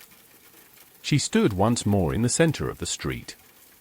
People drifted indoors, carrying light into rooms where bread waited, where shoes lay side by side like two thoughts that had learned to keep one another company. The night, having given generously, resumed its posture of listening. The book lay open in her hands with the small stone resting on its belly of paper. Faint lines had arranged themselves around the stone while she walked, not a cage, not a setting, but something like the memory of a nest. A mote of stardust settled on the stone and let itself be seen. Elyra smiled without moving her mouth. She closed the book. When the air began to fold, when the familiar turning of the clock's breath found her and invited her to return, she did not feel the tug as a leaving. The town remained, and the grass kept its silver shoulders, and the girl's ribbon stayed tied, and the bell held its tongue because it had been asked to with kindness. What she had gathered did not demand that anything be different. It only asked to be accompanied. The room returned around her, softly. Ceiling. Bed. The old clock with its lungful of patient night. She lay down without undressing, not from weariness but because the day did not require that she mark its end with ceremony. Beside her on the coverlet, the book rested. On the book, the small dark stone. The three of them breathed together as if the house itself had a chest. She tipped her head toward the clock. It answered with a low, almost musical exhale, as if its gears had been polished with starlight while she was away. Perhaps they had. She could not know how the threads tied themselves after she released them, only that they did. Elyra let her eyes close. Behind her lids, light continued to fall, but slowly now, one star at a time, spaced like the footfalls of someone who does not wish to wake anyone. She thought of Alexandria, of blue note and moth wing, of a column of marble that had breathed in stone. She thought of a child clutching a wooden horse with one ear. She thought of the bell saying yes in a way that meant no harm. And she understood something without words, that loss and gift were not opposite countries, they were rooms in the same house, doors facing each other across a hall where wind sometimes moved, sometimes did not. The work of her magic was not to lock one and open the other. It was to stand in the hall with a lamp and make sure neither door slammed in the night. The book warmed one last time. A sentence wrote itself and did not fade. When the sky writes, it writes on those who are watching. She could feel the letters soften into the page and then into her. She was not paper. She was the one who carries paper. But the boundary between those truths had grown tender. She slid a hand over the stone. It did not glow. It did not hum. It simply existed with the seriousness of an ordinary thing a long way from home. She placed it on the small table beside the bed. The room received it as if this had always been its place. Sleep came as a tide that recognized her shoreline.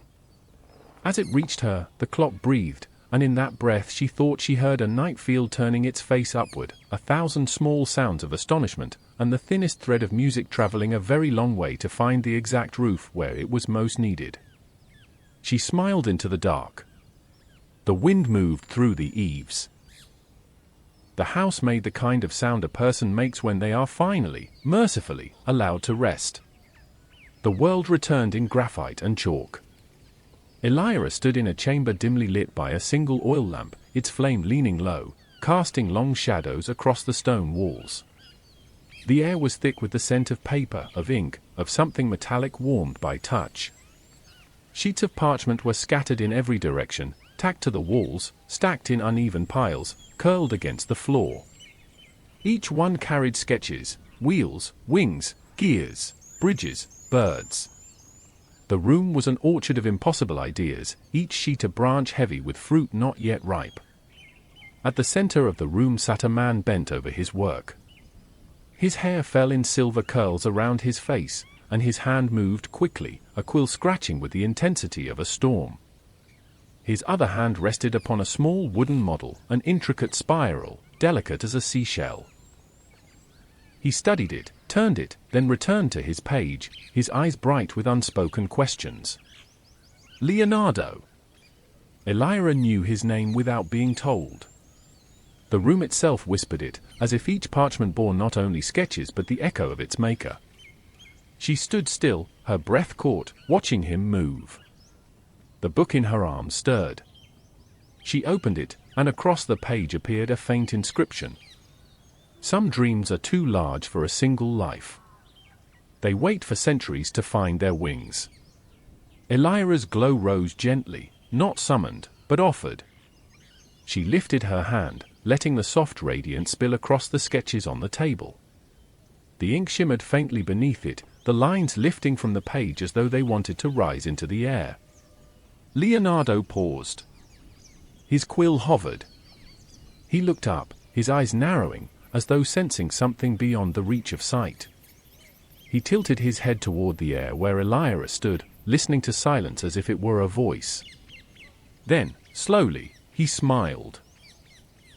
He turned back to his parchment, and his hand moved with new certainty. The lines he drew no longer faltered. The spiral became a shape that wanted to turn, that wanted to rise.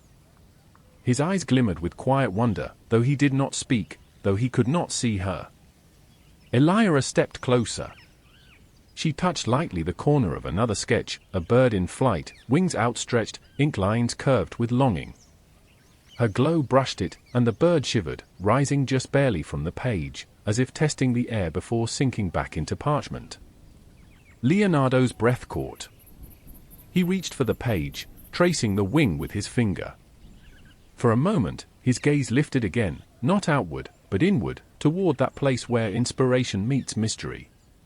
He closed his eyes and pressed his palm against the drawing, as though to keep the memory of the motion alive in his hand. The book in Elyra's arms wrote softly across its open page. He will not build them all. He will not live to see their wings. But the dream has been touched. The dream will wait, and it will return. She closed it gently, her chest warm. The room grew quiet, save for the sound of the lamp flickering low. Leonardo leaned back, his quill resting against his hand. His gaze lingered on the ceiling, where the shadows of his sketches stretched long and luminous, as though the room itself were filled with birds and bridges waiting to be born. Elyra stepped back. Her glow dimmed. She had touched the dream, nothing more, but nothing less. The air folded. The sketches blurred. The lamp dimmed into shadow. And she was carried once again into the steady breath of the clock. The world opened with the sound of waves.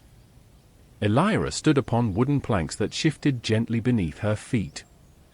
The air smelled of salt and tar, of rope worn by years of pulling against the sea. Around her, masts rose into the night, their sails straining in a restless wind. The ocean stretched in every direction, black and endless, its surface rippling with 1,000 silver crescents of moonlight. The ship groaned as it moved. Its timbers shuddered like an old chest remembering every journey it had ever carried. Above, the rigging hummed in the wind, a tangled harp that played without hands. She pressed the book against her chest. It opened softly, and words shimmered across the page like foam on water. The sea keeps its own memory. Tonight, it sings. A low sound rose then, so deep it seemed to come not from the air, but from the ocean itself. It was not quite thunder, not quite song, but something between, the voice of water shaped into music. Elyra's breath caught. She felt it move through her bones, steady and ancient, as if the sea were speaking directly into her ribs. The waves grew taller. Spray lashed against the ship's sides, glittering in the moonlight before falling back into the dark. The sailors upon the deck shouted, though their voices were thin against the vastness of the storm. Elyra stood still. None looked at her. They were too busy hauling ropes, tightening sails, praying to whatever gods they believed might hear them. The sea's voice rose again. It was no longer just sound. Elyra could hear words in it now, not in any language she had ever learned, but in a rhythm older than speech. The ocean spoke in vowels stretched long as waves, in consonants that struck like pebbles against the shore. And threaded through it all was a melody, sad, endless, but beautiful. She lifted her hand. Her glow rose with her, not Bree. A quiet sound at first, no louder than the creak of a rope. But the ocean heard her. The waves slowed their climb. The wind eased its sharp edges.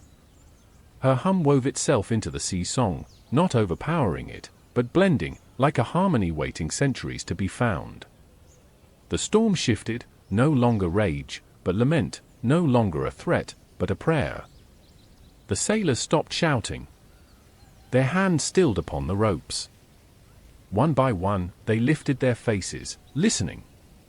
Some removed their caps, pressing them to their chests. Others bowed their heads. None knew where the song came from, yet all of them felt it, an answer, a balm, a presence in the storm. The book in Elyra's arms glowed faintly. She opened it without breaking her hum. Words inscribed themselves in gentle strokes. The sea remembers sorrow. Tonight, it learns to remember tenderness as well. Her voice trembled, but the glow steadied her. She let the hum deepen, carrying with it the memory of firelight, of scrolls preserved, of stars falling gently across the night. She offered the ocean her collection of silences, her patient breaths, her listening. And the sea answered with calm. The waves softened. The ship steadied. The wind folded into itself, sighing through the sails. The song of the ocean grew quiet, fading into the rhythm of water against wood. Elyra let her hum fade with it. She lowered her hand. Her glow dimmed. The sailors remained still, their faces turned upward, their eyes wide with awe. None spoke. None broke the silence. They only listened as the sea settled into peace. Elyra closed her book gently.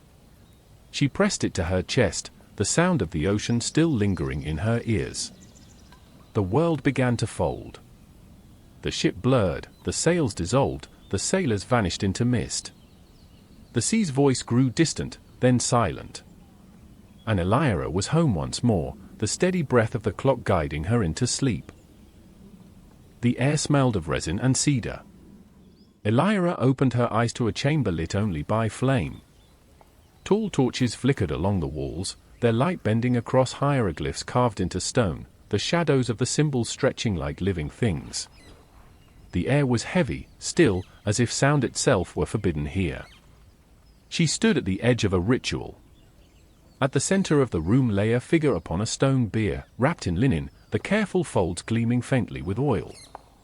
Priests in long white robes moved with slow precision, their footsteps almost inaudible upon the polished floor. Their voices rose together in a chant, low, rhythmic, like the steady turning of a wheel. Before the bier, upon a pedestal, rested the mask. Gold, luminous in the torchlight, its face serene, its eyes dark and endless. Blue lapis stripes crowned it, inlaid with the patience of countless hands. It watched the room with calm authority, waiting for the moment it would be lowered upon the face of the dead. Elyra's breath caught. The book in her arms stirred, its pages fluttering before settling on a single glowing line. Masks are not only worn by the living. They are promises left for eternity. She pressed the book closed. Her gaze lingered on the mask, its light so strong it seemed alive. She could feel the weight of history in it, the way it would be remembered long after the voices in this room had gone silent. The priests moved closer, lifting the mask with reverent hands. The chant deepened, vibrating in Elyra's chest like the low hum of the sea. She stepped forward instinctively, her glow rising, soft and pale against the golden light. For a moment, the air trembled. She saw, not with her eyes, but with something deeper, the soul of the one who lay beneath the linen. A faint shimmer hovered above the body, caught between worlds, uncertain. The soul lingered, restless, as if unwilling to leave the room of its own story. Elyra's hands trembled. She reached out, her glow spilling into the air, not commanding, not forcing, only guiding, offering calm. The shimmer steadied. It leaned toward her, recognizing something beyond time. She breathed gently, letting her rhythm slow, her glow softening into a lullaby. The soul exhaled, not in words, but in relief. The priests lowered the mask. Gold touched linen. The mask settled upon the face of the departed, sealing body and memory together. The chant lifted higher, then softened, folding back into silence. Elyra stepped back, her glow fading. She felt the shimmer dissolve into peace, as though the soul had accepted the mask as a doorway, not a prison. The air in the chamber eased. The torches burned steadily, their flames no longer trembling. The book warmed against her chest. She opened it, and new words shimmered across the page. The mask did not hide him. It revealed him. And in that revelation, he found rest. Her throat tightened. She closed the book gently. The chamber remained hushed, the priests continuing their work with quiet hands. Elyra knew her part was done. She had not altered history. She had only steadied it, smoothed its edges so that it might pass more gently into memory. The world began to fold. The torches dimmed. The gold blurred. The chant dissolved into the steady breath of the clock. And Elyra was home again, the image of the mast still burning behind her eyes, not frightening, but calm, eternal, like the memory of light. The first thing she noticed was the fragrance. It was not a fire, nor smoke, nor ink. It was green, soft and sweet, the perfume of leaves kissed by rain. Elyra opened her eyes to find herself standing upon a narrow path lined with moss. The stones beneath her feet were cool, worn smooth by countless steps, though she saw no one. The air glowed faintly, though no sun shone overhead. Light drifted through the branches in shafts of silver, as if the sky itself were woven from mist. A breeze stirred, carrying with it the sound of water, a fountain, or perhaps a stream, though its source lay hidden beyond the curve of the path. Elyra held her book close. It opened without her touch, its pages turning until a single line appeared, shining faintly against the parchment.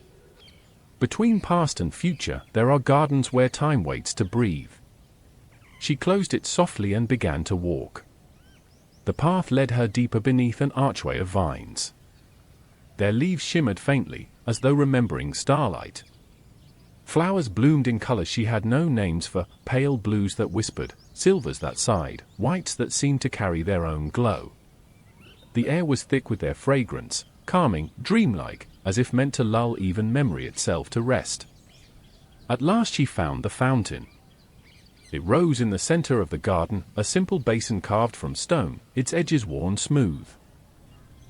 Water spilled from its center in a thin, endless stream, falling with a sound so soft it was more like a whisper than a cascade. Elyra leaned close, gazing into the pool. She saw not her reflection. Instead, the water showed her fragments of all she had touched, the fire in Alexandria, the face of the silent queen, the marble column, the falling stars. Each image shimmered across the surface like petals before dissolving again into ripples. Her chest tightened. She sank onto the moss beside the fountain, the book warm in her lap. It opened once more, and words spread across its pages. This is where the echoes come to rest. This is where your glow is carried when it fades. Nothing is lost. It grows here until it is needed again. Elyra reached out, her fingers brushing the surface of the water. The ripples expanded outward, carrying fragments of light that lingered like fireflies before fading into the air. She felt her glow stir in answer, not sharp, not strong, but soft, like a hand reaching back to reassure her. She realized then that she was not alone. At the edges of the garden, shadows moved. Not frightening, not strange, but familiar. They were the shapes of the moment she had touched, gathered here like seeds waiting in soil. The flame she had steadied. The chant she had soothed. The star she had cradled. They lingered in the air, not gone, not forgotten. Elyra's throat ached. She pressed her hand to her chest, breathing slowly. She had feared that her efforts were small, too fragile against the weight of centuries. But here, in the garden, she saw that nothing had been lost. Every whisper she had carried, every glow she had offered, had planted itself in this place, growing quietly until the world was ready to remember. The fountain's song deepened, its stream glowing faintly as though lit from within. Elyra leaned closer, closing her eyes. For a moment, she imagined her own reflection shimmering across the water, not as she was now, but as she might become. Older. Steadier. A keeper of this place, a guardian of echoes. Her book closed itself, resting still against her lap. The garden grew quiet. The shadows swayed gently, like trees in a wind too soft to feel. Elyra lay back against the moss, the scent of the flowers wrapping around her, the sound of the fountain lulling her toward rest. She did not know if she dreamed or woke, only that she belonged here, for this moment, in the space where time itself came to breathe. And when the air began to fold, she did not resist. The garden dimmed. The flowers blurred. The fountain's song became the slow, steady breath of the clock. And Elyra opened her eyes once more in her own room, the memory of blossoms still clinging faintly to her hands. The first sound was laughter. Not sharp, not cruel, but bright. The kind of laughter that spins through air like ribbons caught on the wind. Elyra opened her eyes to see torches rising against the night, their flames bending and twirling in time with the rhythm of drums. The square before her pulsed with life. She stood at the edge of a medieval town, its stone houses pressed close, their windows glowing warmly with lantern light. At the center, a great bonfire leapt skyward, sparks lifting into the dark like flocks of startled birds. Around it, dancers moved in circles, their faces hidden by masks of wood and cloth, their shadows flickering against the walls. Music filled the air, not just drums, but pipes and strings, voices singing old songs whose words had been worn smooth by centuries. The sound rose and fell like waves, carrying the crowd with it, sweeping them into its tide. Elyra held her book close. It opened of its own accord, revealing a single glowing line. Fire is not only destruction. It is memory in motion. Tonight, it dances. She closed it softly and stepped forward. The festival was alive with color. Garlands of ivy and flowers hung from doorways. Children chased each other with wooden lanterns shaped like stars. Women in long skirts spun with the music, their laughter spilling into the night. Men raised mugs of ale, shouting to the rhythm, their voices swallowed by the drums. Elyra drifted among them unseen, her eyes wide, her chest filled with the pulse of celebration. She had witnessed silence in libraries, sorrow in seas, reverence in tombs, but never this, never joy so wild it seemed to set the air itself alight. The bonfire crackled. Flames bent toward her as she neared, their heat brushing her skin. Elyra lifted her hand instinctively, and her glow rose with it, soft and pale against the fire's brilliance. She thought no one would see. But someone did. A child, standing near the fire, clutching a mask too large for his face. His eyes widened as he saw her hand shimmer.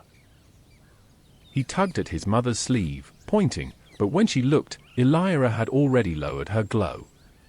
The boy's gaze lingered. He said nothing. But he saw. Elyra's heart quickened. She stepped back into the shadows, clutching her book. It opened again, words inscribing themselves across the page. Even joy carries risk. When the glow dances, eyes will follow. Her throat tightened. For the first time, she felt the weight of being seen, not by history, not by memory, but by living eyes. Still, the music drew her. The dancers circled the bonfire, their masks gleaming in the firelight, their movements weaving patterns across the square. Elyra felt the rhythm seep into her bones, her body swaying unconsciously. She let herself drift closer, her glow rising again, not bright, not deliberate, but steady, as though the fire itself had invited her into its dance. The flames responded. They leapt higher, their sparks swirling like stars above the crowd. Gasps rose from the dancers as they turned, their masked faces lifting toward the sky. The pipes quickened, the drums thundered, and the bonfire twisted into shapes that seemed almost alive. Elyra's glow wove with the firelight, softening its edges, bending its wildness into beauty. The flames curled into spirals, into arches, into forms that looked like flowers opening against the dark.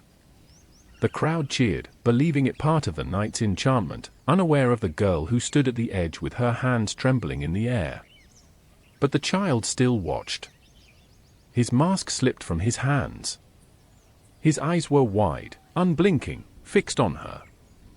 Elyra lowered her hands quickly, her glow fading. The fire calmed, settling into its steady crackle. The music slowed, the dancers moving into smaller circles, their steps softer, their voices gentler. The book warmed. New words shimmered across its page. Once seen, never forgotten. A spark becomes a story. Elyra closed it quickly, her pulse racing. She turned away from the square, slipping into the narrow streets, the sound of music fading behind her. The boy's gaze lingered in her mind, steady and unshaken. The air folded. The torches dimmed. The fire's dance dissolved into shadow. And she was home once more, the breath of the clock steady in her ears, her hands still trembling with the memory of being seen. The night was quiet, but not the kind of quiet that rests. Elyra opened her eyes to find herself standing on a field of grass that had been pressed flat beneath the weight of bodies, boots, and blood. The air was heavy, thick with the bitter iron scent of battle. Smoke still drifted in thin, ghostly ribbons across the horizon, lit faintly by the glow of scattered fires that smoldered against the dark. The sound came slowly, not drums, not shouts, but moans. Low, broken sounds, rising from the ground like the earth itself was in pain. Elyra's chest tightened. She clutched her book, her breath unsteady, her feet unwilling to move at first. She had seen sorrow before. She had felt the loss of books, the ache of souls, the weight of fire. But this was different. This was raw. Her book opened. Across its page appeared a single, glowing line. Not all wounds are to be mended. Some only ask to be witnessed, gently. Elyra closed it softly. She let her glow rise. Shapes stirred across the field. Soldiers lay upon the ground, some calling faintly for water, others silent with eyes turned toward the stars. Their armor was broken, their clothes torn, their hands outstretched as though even now they reached for something beyond their grasp. Elyra moved slowly among them. She knelt beside the first she came to, a young man with a torn sleeve, his chest rising shallowly. His lips moved, though no sound came. She laid her hand upon his brow. Her glow spread, not as healing, but as comfort. His breath steadied. His eyes fluttered closed, not in death, but in rest. She moved to another. A woman whose arm had been bound hastily with cloth, the bandage already dark. The woman's face twisted with pain, though her eyes were fierce, unbroken. Elyra touched her hand, and the woman's jaw eased. She did not let go of her courage, but the edge of suffering softened. Elyra passed among them, her glow weaving gently across the field, not to erase, not to undo, but to soothe. And slowly, the moans quieted. Not because all was well. Not because the wounds had vanished. But because someone had listened. At the edge of the field, Elyra saw a tent. Its flap stirred in the faint breeze, the canvas lit from within by lamplight. She stepped closer, and inside she found a woman moving quickly from bed to bed. Her apron was stained, her face streaked with dirt, her hands never still. She pressed cloths to wounds, poured water to lips, tied new bandages with precision and speed. The woman did not look up, but Elyra felt her presence like a flame. This was someone who carried the battlefield upon her shoulders, not in violence, but in care. Elyra reached out, her glow brushing gently against the woman's back. For a moment, the woman stilled. She drew a breath, deep and steady, as though reminded that she was not alone in her work. Then she continued, her movements just as quick, but with new strength in her hands. The book in Elyra's arms wrote softly across its page. There are angels who do not know they are angels. Tonight, one was given wings of rest. Elyra closed it, her throat aching. She stepped outside. The battlefield stretched before her, quieter now. The stars overhead gleamed cold and clear, watching. She lifted her face to them, her glow rising one last time. It spread across the field like a soft veil, covering the wounded, cradling the dying, offering them not escape, but peace. The air folded. The fires dimmed. The moans dissolved into the steady breath of the clock. And Elyra was home again, lying in her bed, her hands trembling softly with the memory of touch. The smell of oil and turpentine lingered in the air. Elyra opened her eyes to find herself standing in a narrow room lit by the pale light of dawn. A single window opened toward the east, its shutters half-drawn, letting in a wash of grey-blue sky. The room was quiet, save for the faint scrape of brush on canvas. She turned. At an easel near the window sat a man. His clothes were spattered with paint, his sleeves rolled back, his hair a dark tangle that caught the weak light. His face was drawn with concentration, his hand moving quickly, sometimes with sure strokes, sometimes hesitant, pulling color from palette to canvas as though each decision were a matter of breath. Canvases leaned against the walls, unfinished portraits and half-seen landscapes. Some faces gazed outward with intensity, others blurred as though waiting for the painter to remember who they were. Elyra stepped closer, her book warm in her hands. It opened without her touch, and across its page shimmered a single line. Some see with eyes. Others see with longing. Both paint the world, but differently. She pressed the book closed. Her glow rose faintly, softening the edges of the room. The painter's brush hesitated.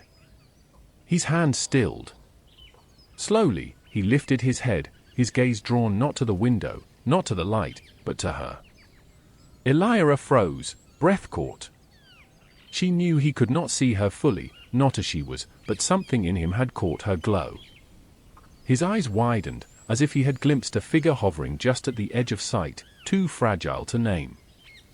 He leaned forward. His hand tightened on the brush. Without a word, he dipped it into a pale pigment and swept it across the canvas. Elyra's chest tightened. She watched as he painted her. Not perfectly, not completely. His strokes were quick, his lines uncertain.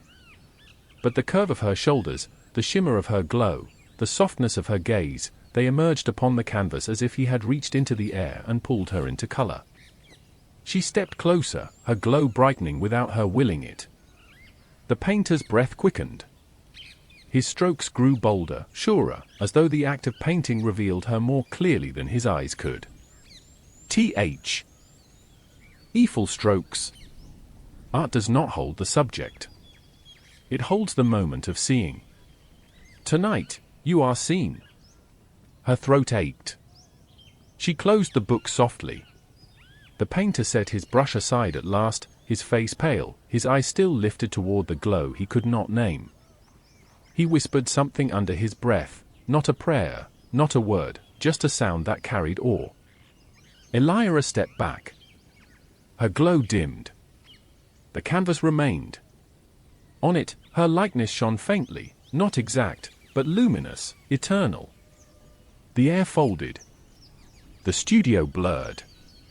The smell of turpentine dissolved into the steady breath of the clock.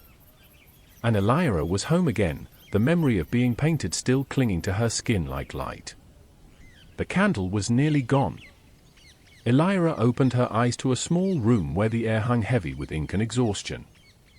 The desk before her was littered with papers, some filled, some torn, some crumpled and cast aside. Their edges curled in the draught that slipped through a cracked window. At the desk sat a man, his head bowed, his hand limp around a quill. His shoulders were hunched, his face pale in the weak glow of the candle. He stared at the page before him, but his eyes were unfocused, hollow. The candle sputtered, its flame leaning low, a thin thread of smoke already curling upward. The room felt as though it, too, had grown tired of waiting. Elyra clutched her book. It opened with a whisper, revealing a single glowing line. When the page falters, light must steady first. Words cannot live where there is no flame. She pressed it closed and stepped forward. The poet exhaled, the sound soft but heavy, as though the air itself carried despair. His quill fell from his fingers, rolling across the desk to rest among the discarded pages. He leaned back in his chair, his hand covering his eyes. For a moment, Elyra thought he might sleep, but then she saw the tension in his jaw, the restless ache in his body. This was not rest. It was surrender. The candle sputtered again.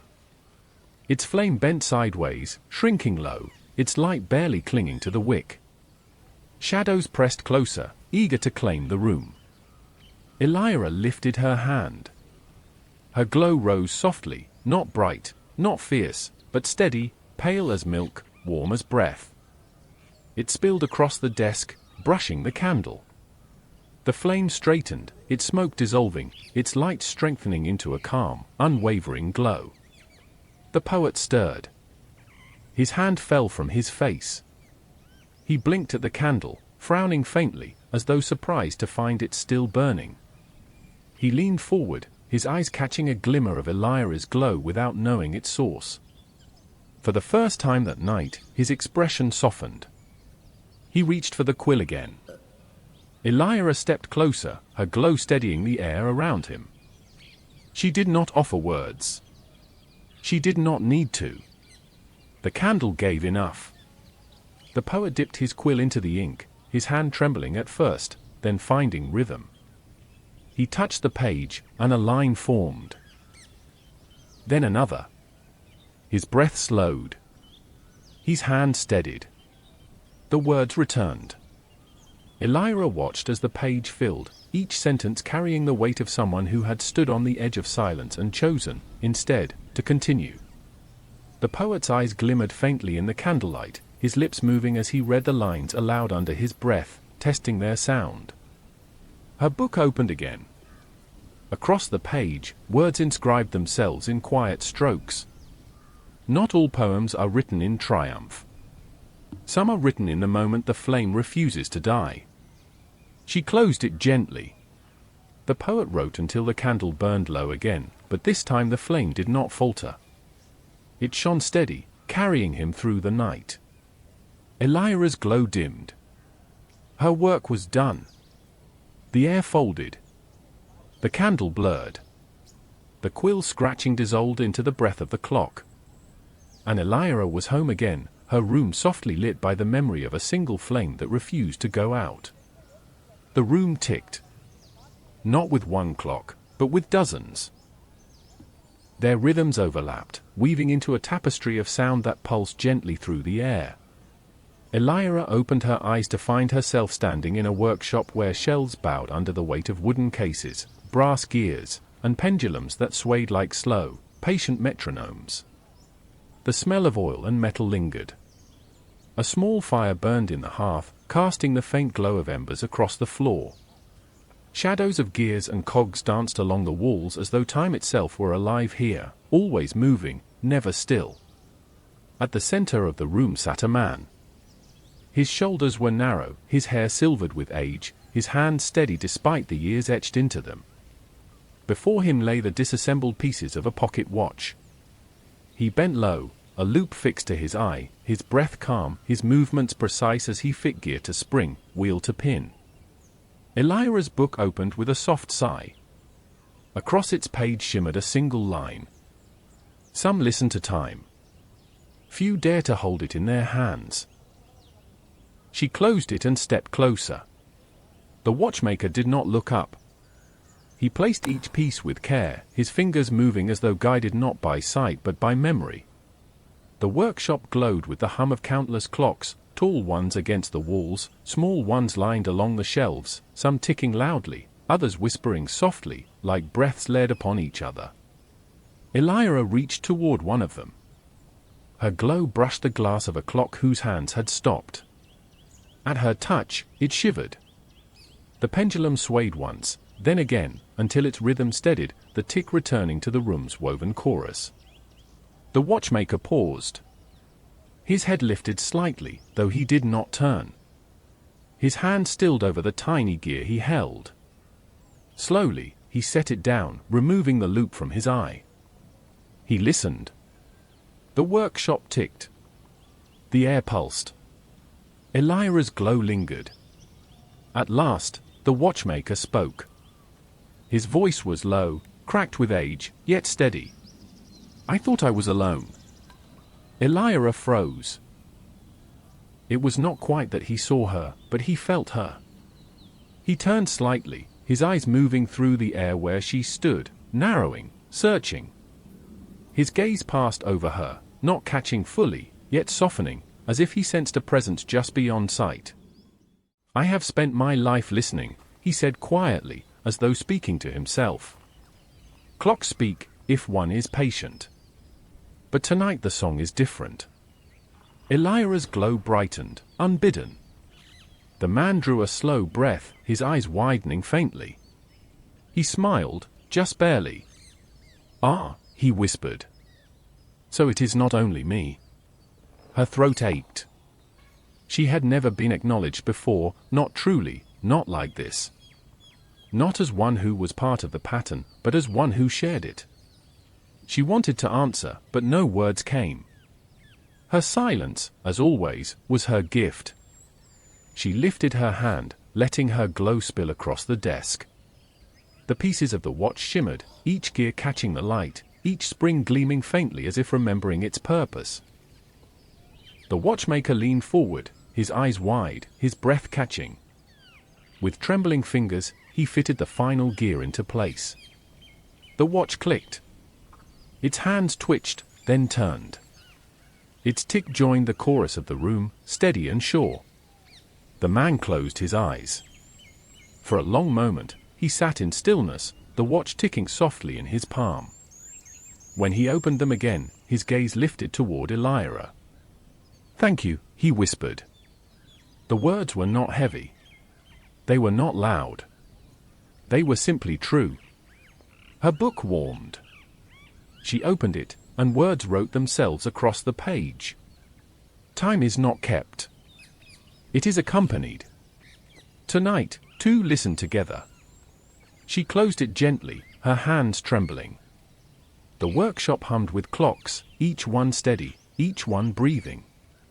Elyra's glow dimmed, but she felt no sorrow in it, only peace.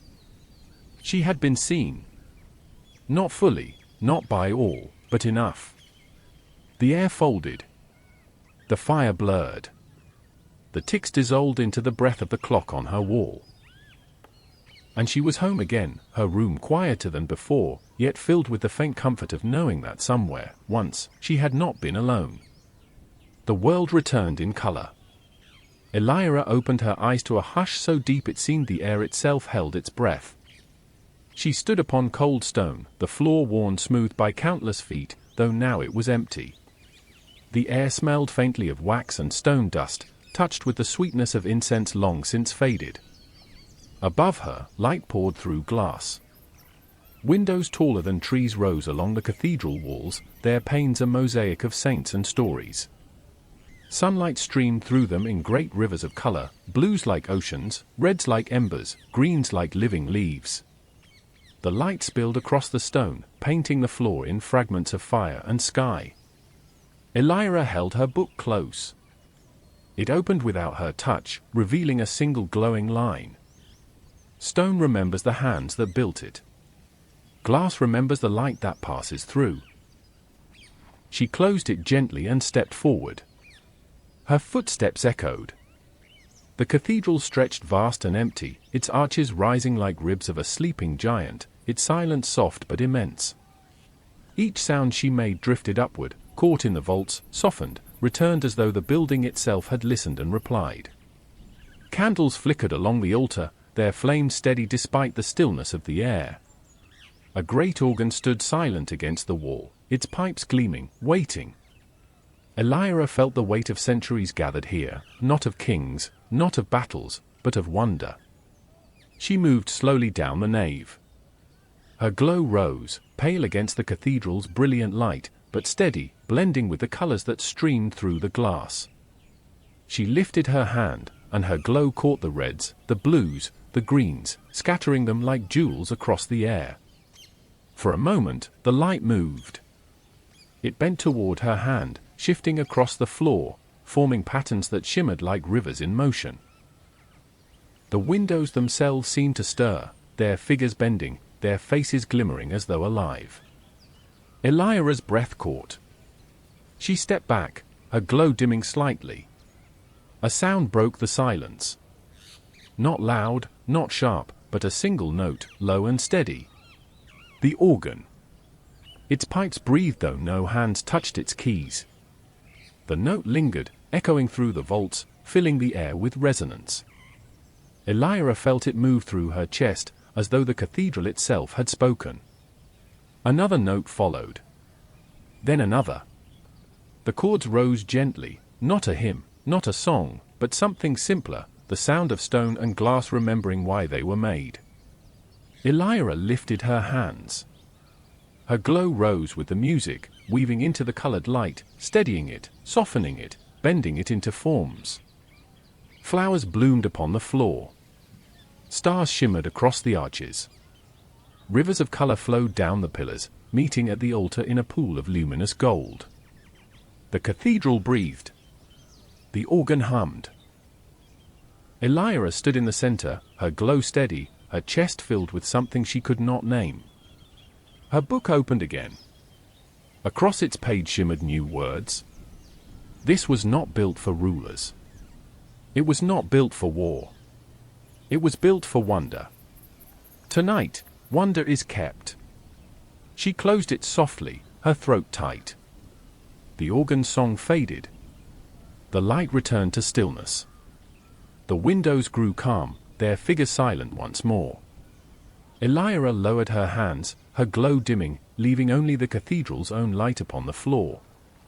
The air folded. The colors blurred.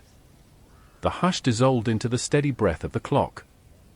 And Elyra was home again, her room pale in the moonlight, her hand still tinged faintly with red, blue, and gold. The air shimmered before she could breathe it. Elyra opened her eyes to find herself standing at the edge of a city that did not belong to any single age. Its towers rose in shapes both familiar and strange, some carved from marble, others woven from glass, others still from pale stone that seemed to glow with its own light. Bridges stretched between them like threads, delicate yet unbroken, spanning distances that should have been too far. The streets below curved and wound like rivers. Lamps lined them, but not of fire, they glowed with a light soft as moonstone, steady and endless. People moved through the streets, their forms indistinct, as though seen through water. Some wore robes, some armor, some clothes Elyra did not recognize at all. They mingled together without pause, centuries walking side by side. Her book opened in her hands, trembling as if even it was unsure how to record this place. A single glowing line appeared. Cities dream of themselves. This is what they see. She pressed it closed, her pulse quickening. Elyra walked forward. The air carried scents she could not separate. Incense, bread fresh from ovens, smoke, salt, flowers she had never known. Sounds drifted past her, bells ringing in tones from different ages, children laughing, coins clinking, the roll of wheels, the hum of machines. Yet none clashed. The city held them all, as though every sound had its place in the same song. Shadows passed her, though they did not notice her. Some were faces she half remembered, the boy from the firelit festival, the woman writing music in the cloister, the watchmaker bent over his gear. Others were strangers, though they carried the weight of familiarity, like people she might one day meet. Her glow stirred. She lifted her hand, and the air responded. The lamps brightened, their light bending toward her, spilling across the street like rivers of silver. The shadows shifted, pausing in their steps. For a moment, their faces turned toward her, not in surprise, not in fear, but in recognition. They knew her. Not as Elyra of the present, nor of the past, but as the thread that wove between. Her throat tightened. She stepped back, clutching her book. The air shimmered again, and the city changed. The marble towers grew taller, their shadows stretching. The glass bridges glowed brighter, their spans wider. The streets rippled, bending into new shapes, as though the city were dreaming forward, imagining what it might become. Elyra felt herself pulled with it, her glow rising without her willing it, feeding the dream. Her book opened in her arms. Words wrote themselves in strokes of light. This city does not belong to history. It belongs to memory. It belongs to prophecy. And you belong to it. She closed it quickly, her breath uneven. The city pulsed, alive around her. Towers breathed. Streets sighed. Windows glimmered as though filled with stars. Elyra stood in its center, her glow rising, her heart steadying. And then, as quickly as it had grown, the city quieted. Its towers dimmed. Its bridges stilled. The people faded into mist. Only the soft lamps remained, glowing faintly, like eyes waiting in the dark.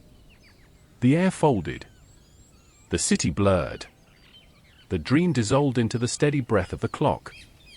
And Elyra was home again, her room wrapped in silence, her heart still echoing with the shape of a place that did not yet exist. The air had no sound. Elyra opened her eyes to find herself standing on a stone path that spiraled upward, curving along the side of a tower that rose into the sky. The world below was pale, colorless, a desert of dust and stone stretching endless to the horizon. The wind did not blow. The earth did not breathe. Only the tower stood. Its walls were bare, its stone smooth, as if worn by centuries of watching nothing. No banners flew. No torches burned. It was not a place built to be seen. It was a place built to endure. Elyra's book trembled. It opened in her hands, and across its page shimmered a single line.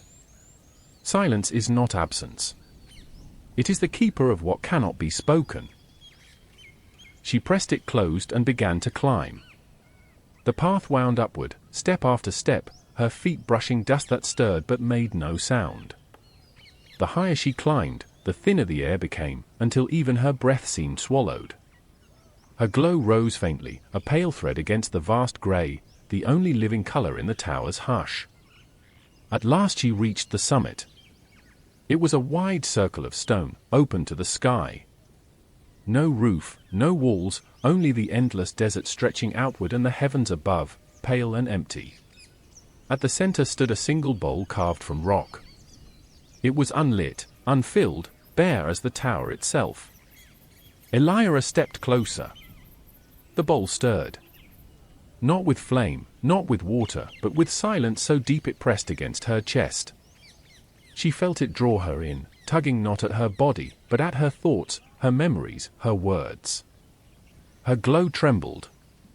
For a moment, she feared it would be pulled away, lost into the silence. But then she understood, the tower was not hungry. It was holding, keeping, preserving what could not be carried elsewhere. She knelt. She placed her hand upon the edge of the bowl. Her glow spilled into it, soft and pale.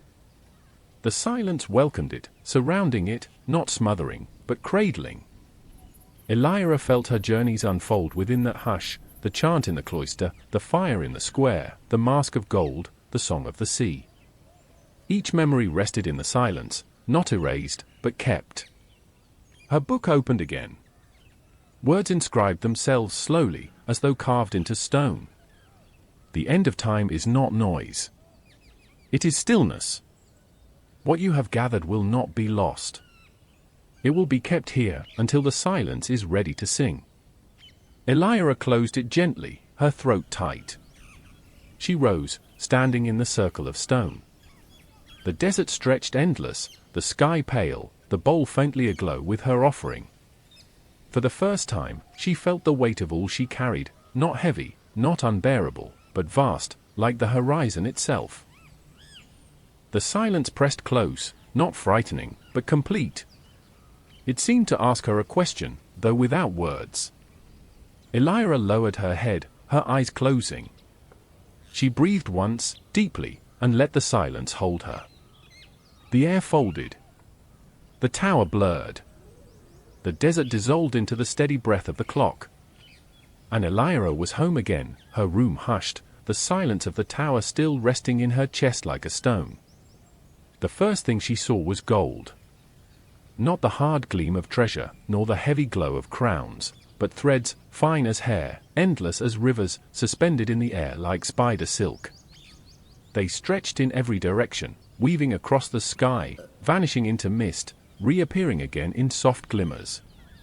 Some threads shone bright, pulsing with light, others were faded, fraying at their edges, trembling as though they might break. Elyra stood at the edge of a vast loom. It was not built of wood, nor metal, nor stone.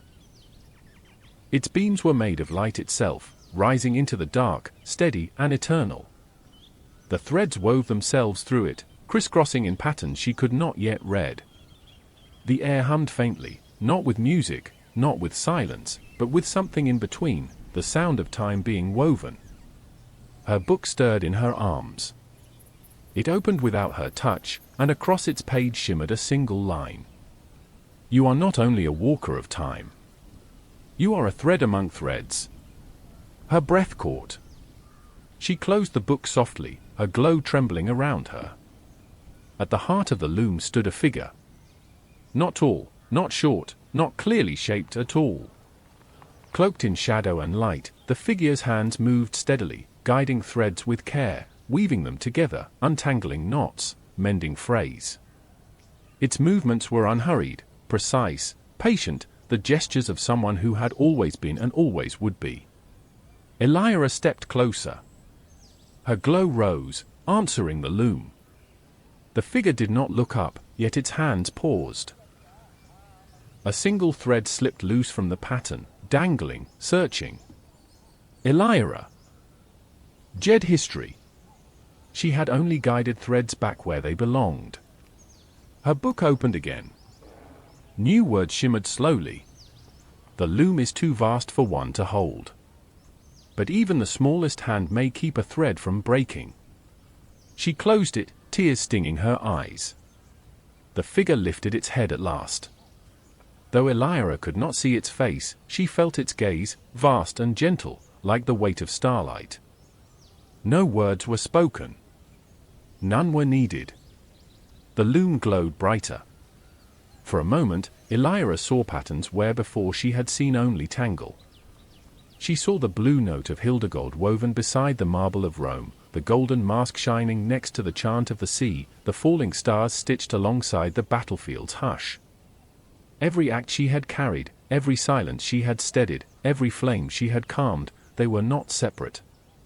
They were threads in the same design. And her own thread shone among them. Not the brightest, not the longest, but steady, weaving through, binding, keeping. Her glow rose stronger than ever, spilling across the loom. The figure's hands moved with it, guiding her light into the pattern. Elyra felt the threads hum beneath her palms, each one alive with memory, each one endless. She closed her eyes. The loom held her. The pattern welcomed her. For the first time, she understood that she was not only walking time, she was weaving it. The air folded, but gently, as though unwilling to hurry her away. The loom dimmed, the figure blurred, the threads faded into mist. And Elyra was home once more, her room soft with moonlight, the steady breath of the clock cradling her. Her book lay open upon her lap. Across its page glowed a final line. The weaver works always. And now, so do you. The hallway stretched longer than any she had ever walked. Elyra stood within stone walls that glowed faintly with their own light, not from torches or lamps, but from the memories pressed into their surfaces. As she passed, the walls shimmered with images. Shadows of the places she had touched, the firelit square, the silent queen, the dreaming city, the cathedral of glass. Each image flickered softly, not as visions to be relived, but as reminders, gentle echoes of what she had carried. At the end of the hall stood the door. It was not tall, not grand. Its wood was plain, its handle simple, its frame unadorned. Yet Elyra knew, even before she reached it, that this was the threshold all her wanderings had been leading toward. Her book trembled in her arms. It opened, and across its page appeared a single line. Every journey ends at a door. Beyond it lies not certainty, but choice. She pressed it closed, her hand shaking. The hallway was silent. Elyra placed her palm against the door. The wood was warm, pulsing faintly, as though it were alive, as though it, too, were waiting. Her glow rose. The door shimmered faintly in response, its edges lined with silver. For a moment, Elyra thought she heard whispers. Not from beyond the door, but from within herself. The voices of the lives she had touched, calling softly, not asking her to stay, not asking her to leave, only reminding her that she had been there. She closed her eyes. The weight of her journeys pressed upon her chest. The fire she had steadied. The queen she had comforted. The poet she had kept alive in the moment his flame almost went out. The stars she had tied to the sky. The silence she had learned to trust. All of it was here, pressing into her hand as she touched the door. Her book opened once more. This time, the words glowed brighter than they ever had before. To open is to leave behind. To stay is to carry forward. Both are true. Both are enough. Her throat ached. She whispered, though her voice was hardly more than breath, "What if I'm not ready?" The door did not answer. But the wood beneath her palm pulsed once, gently, as if in reassurance. She drew her hand back. For a long moment, she only stood there, her glow rising, falling, flickering faintly like the last ember of a fire. Her chest rose and fell in the same rhythm as the steady breath of the clock. And she knew, the clock was waiting too. Whether she opened the door or not, time would keep. The loom would weave. The silence would hold. The stars would fall. And she, Elyra, would always be part of it, whether walking through centuries or lying quietly in her own bed. Her book glowed, filling the hallway with its light. Across every page, words shimmered, not lines, not passages, but all of them, glowing at once, as though everything she had lived, everything she had carried, was speaking back to her in a single voice. "You are enough." Her glow brightened in answer. The air folded. The hallway blurred. The door faded, though it remained in her chest, waiting. And Elyra was home again. Her room was quiet, the clock upon her wall breathing steady. The book lay open upon her lap, though now its pages were blank, every word folded into her instead. Elyra closed her eyes. She breathed once. The memory of the door lingered. It would wait. Night braided itself around the edges of her room, gentle and familiar, and the clock on the wall drew its long breath and let it go. Elyra lay awake with her palms upon the blank book, listening to a quiet that was not empty. The memory of the plain door waited inside her like a steady lantern, unafraid of the dark. The door did not return as a piece of wood. It arrived as a shape of light. Moon poured itself into a clean rectangle upon the floorboards, for corners as precise as a held note, a pale threshold drawn by the window's silver. The glow deepened until it seemed to have weight. Dust drifted in the beam like slow snow. The small meteoric stone on her bedside table gave off the faintest, almost imagined cool, as if remembering how far it had traveled to be here at this exact hour. The book warmed. No words appeared. It did not need them. Its calm lay against her ribs like a hand. Elyra stood, bare feet on wood, the hush of quilt settling back. The once ordinary room now more itself than it had ever been, lamp, curtain, a chair with a sweater folded like a sleeping animal. All as before, and all changed, because she had learned how to notice. She moved into the moon-made doorway. It was not a step so much as a consent. A loosening in the chest. A small, brave yes. The light accepted it, brightening not outward but inward, until the room thinned to translucence and the floor became the memory of a path. The old clock breathed in, and with its exhale the threshold deepened. She crossed. The first sensation was weightlessness without floating. A gentle unhooking from edges. The air beyond the light had no temperature. It smelled like paper before ink chooses it, like rain deciding to fall. Around her, space gathered without walls. Far away and very near, threads hummed, the loom's song, low and patient. Her hands lifted without instruction. Her palms opened like pages. Across from her stood the mirror of hours, but not the bronze giant she had touched in a candlelit courtyard. This mirror was as tall as she was, framed in the simplest wood, its surface milk pale, as if it remembered frost. It showed no face. It showed the hour itself, a soft margin where moments decide what to be. A pulse passed through the mirror. The surface cleared. Elyra saw a room not unlike her own, but dawn lived in it instead of night. A mug cooling on a windowsill. A stack of letters bound with blue thread. A plant turning its leaves toward a light you could not see from here. On the bed, someone slept with one arm over their head, the posture of a person who surrendered to rest only after winning it from the day. In the corner, a child's paper lantern, shaped like a star, swayed as if in a wind that belonged to another story. She saw none of their faces, and yet she knew them, the way you know footfalls on familiar stairs. She reached for the mirror and did not touch it. She let her glow travel first. It entered that room gently, the way a lullaby enters a house through a half-open door.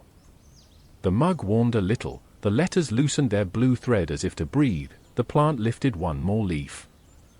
The sleeping figure's hand unclenched without waking. The paper star steadied itself and held still. The book against her chest warmed again, and in that warmth the meaning rose, you may go on walking, yes. But also, remain. Carry this hour forward by tending your own. Elyra lowered her hands. The image softened, became milk again, became light, became the simple promise of a surface that would always clarify when needed. She turned. The hallway of remembered walls and flickering scenes did not appear. Instead, the path ahead arranged itself in small, ordinary rooms. A stairwell where a nurse stood with eyes closed, counting her breaths before the elevator doors opened and the next call began. Elyra crossed the threshold, said nothing, and let her glow rest between shoulder blades that had held too much. The nurse's spine straightened, not with bracing but with ease. The doors parted. Inside, a reflected face looked a little more like itself. A kitchen at 3:07 a.m. with a single bulb and a pile of unwashed dishes glinting like blunt moons. A man sat with elbows on the table, a letter unfolded and unfolded again, each crease a road to an answer that would not come. Elyra set no hand upon his shoulder. She only steadied the humming bulb, softened the metallic ache of its light into warmth. The letter did not change. The man's breath did.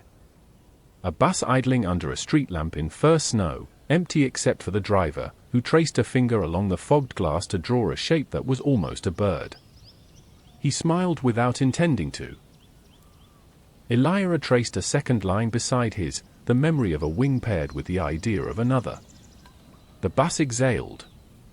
The night agreed to be kind. She moved hour to hour as though stepping stone to stone across a shallow river, never rushing, never stopping.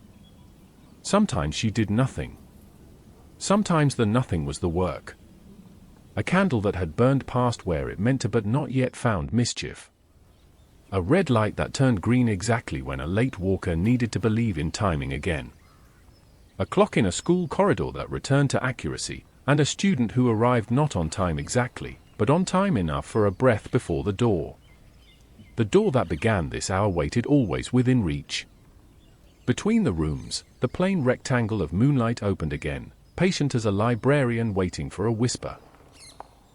When Elyra wished to rest, she stepped through and returned to the place without temperature, where the mirror of hours kept the milk light of possibilities polished and the loom's distant hum sounded like the earth sleeping with one eye open. In that in-between, something approached. Not footsteps. A presence, recognized the way a shore recognizes its tide. The weaver did not show its face. It did not need to. The space beside Elyra deepened with companionship. Threads, gold and ash and dawn blue, drifted across her wrists without tangling. Her meteor stone, though she had left it on the table by her bed, warmed as if answering from far away. No words. A lesson anyway. This was not the end of walking. It was the beginning of dwelling. Elyra understood, doors do not only divide. They join. The last door was not exit or entrance, it was hinge. Her glow gathered itself smaller, more concentrated, like a lamp turned to its night setting so as not to wake the house. She returned to her room by the same soft yes with which she had left it. The moon rectangle, relieved of its duty, thinned back into simple light. The night turned a page. She stood beside her bed and listened to small things deciding to continue being small, the tick inside the clock, the thread in the curtain choosing not to fray, the quiet promise a floorboard makes when it will not creak under someone else's step. The book lay open on the quilt. Still blank. She touched a fingertip to its page and the faintest dust, stardust, perhaps, or pollen from a flower that only opens for those who sleep, caught upon her skin. Her room exhaled. She set the book aside and lifted the meteor stone. It was still itself, small, dull, the color of wet bark. She placed it on the windowsill within the square the moon had drawn, and for a breath it learned how to shine without shining. She lay down. The clock breathed. The house heard and relaxed. Outside, a late car passed with a sound like a slow brushstroke. Far above that, beyond roofs and wires, beyond even clouds, the night continued its not falling. Elyra did not close any doors behind her. She did not have to. Doors, when treated with respect, learn how to mind themselves. Sleep came on soft soles. Just before it reached her, the book warmed one more time, not a word, not even an image, only the sense of a sentence choosing to be true. You opened the hour. Let morning come through it. Her breath lengthened. Between one inhale and its companion, she felt the dreaming city turn slightly in its sleep, the cathedral windows wash their colors clean, a watchmaker set a finished piece upon a saucer and smile without witness, a poet add a line and know to stop. Beyond her window, the horizon began to consider light. And when her eyes finally drifted shut, the last thing she heard was not the clock, not the wind, not even her own breath, but the small sound a hinge makes when it has been well-oiled and is ready for whatever comes next. The sky was pale before it was bright. Elyra stood on the edge of a hill that overlooked a horizon stretching farther than she could see. The grass bowed gently in the faint wind, silver in the half-light. Stars still lingered above, dim now, reluctant to leave. The world around her was quiet, not in silence, but in waiting. She held her book close. Its pages fluttered once, though no hand touched them, and a single line glowed. The night has carried you. Now you must carry the morning. Elyra pressed it closed, her palms warm against the cover. The first thread of light rose from the horizon. Not sudden, not fierce, but soft, a seam opening between earth and sky. The grass caught it, gleaming faintly. The air caught it, warming gently. Her glow stirred in answer, rising from her chest as though the dawn itself had called her name. And she understood, she was not here to watch the sunrise.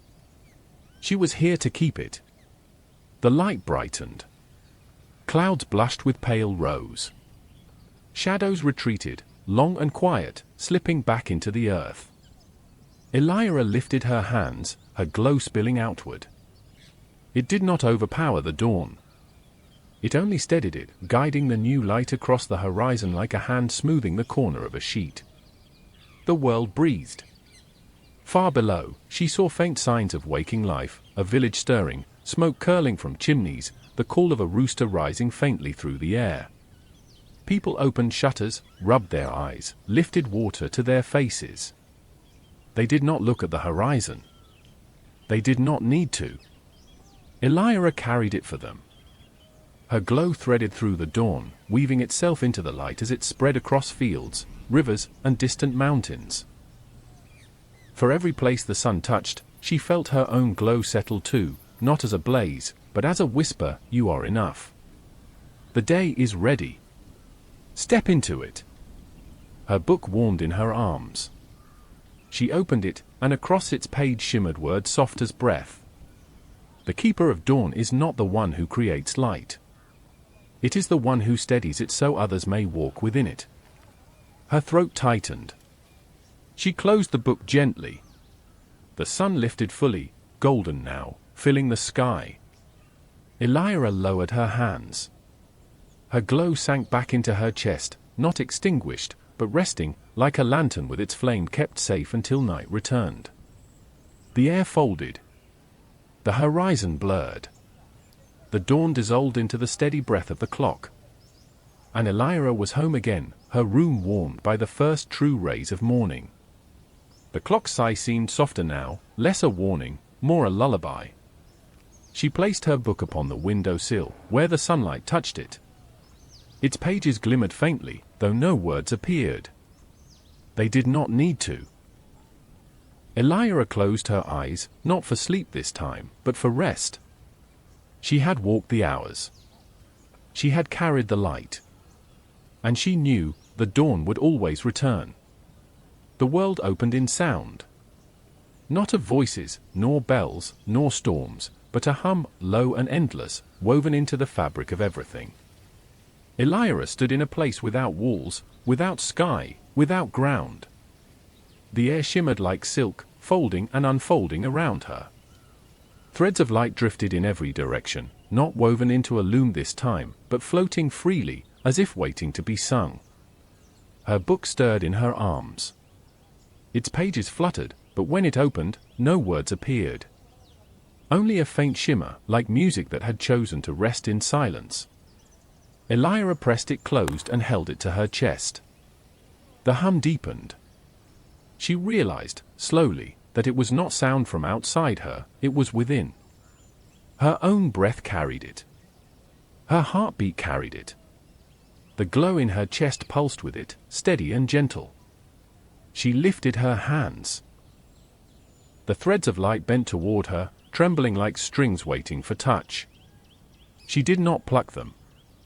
She did not weave them. She only breathed, and with each breath the hum steadied, strengthened, softened into rhythm. And the threads began to move. They curved around her, circling like constellations, rising and falling as though rocked by invisible hands. Some glowed bright, some faint, some no larger than sparks. Each one carried memory, the fire she had steadied, the soul she had soothed, the star she had tied to the sky. She heard them all, not as noise, but as harmony. The eternal lullaby. It was not sung to her. It was sung through her. Elyra's glow spilled outward, filling the space. The threads swayed with it, weaving themselves into shapes, a library rebuilt in light, a city dreaming forward, a queen smiling in silence, a boy clutching a toy horse with steady hands. The shapes did not last, but they did not need to. They drifted like lanterns across water, shining long enough to be remembered. Her book warmed. She opened it, and across its pages shimmered the first word she had seen since stepping into this place. You are not the traveler. You are the song. You are the hush between centuries. You are the lullaby that steadies the hours. Tears filled her eyes. She closed the book gently, holding it tight. The hum deepened once more, filling her chest, her ribs, her breath. She did not resist it. She let it rise, let it carry her, let it rock her the way one rocks a child to sleep. Her glow dimmed, but it did not fade. It settled into her like a flame within glass, not meant to burn high, but to last. The space folded. The threads drifted back into mist. The hum softened until it was only the breath of the clock, slow and steady, familiar and kind. Elyra was home again. Her book lay open upon the quilt, its pages blank but luminous. The meteor stone on her windowsill caught the dawn, glimmering faintly. The clock exhaled.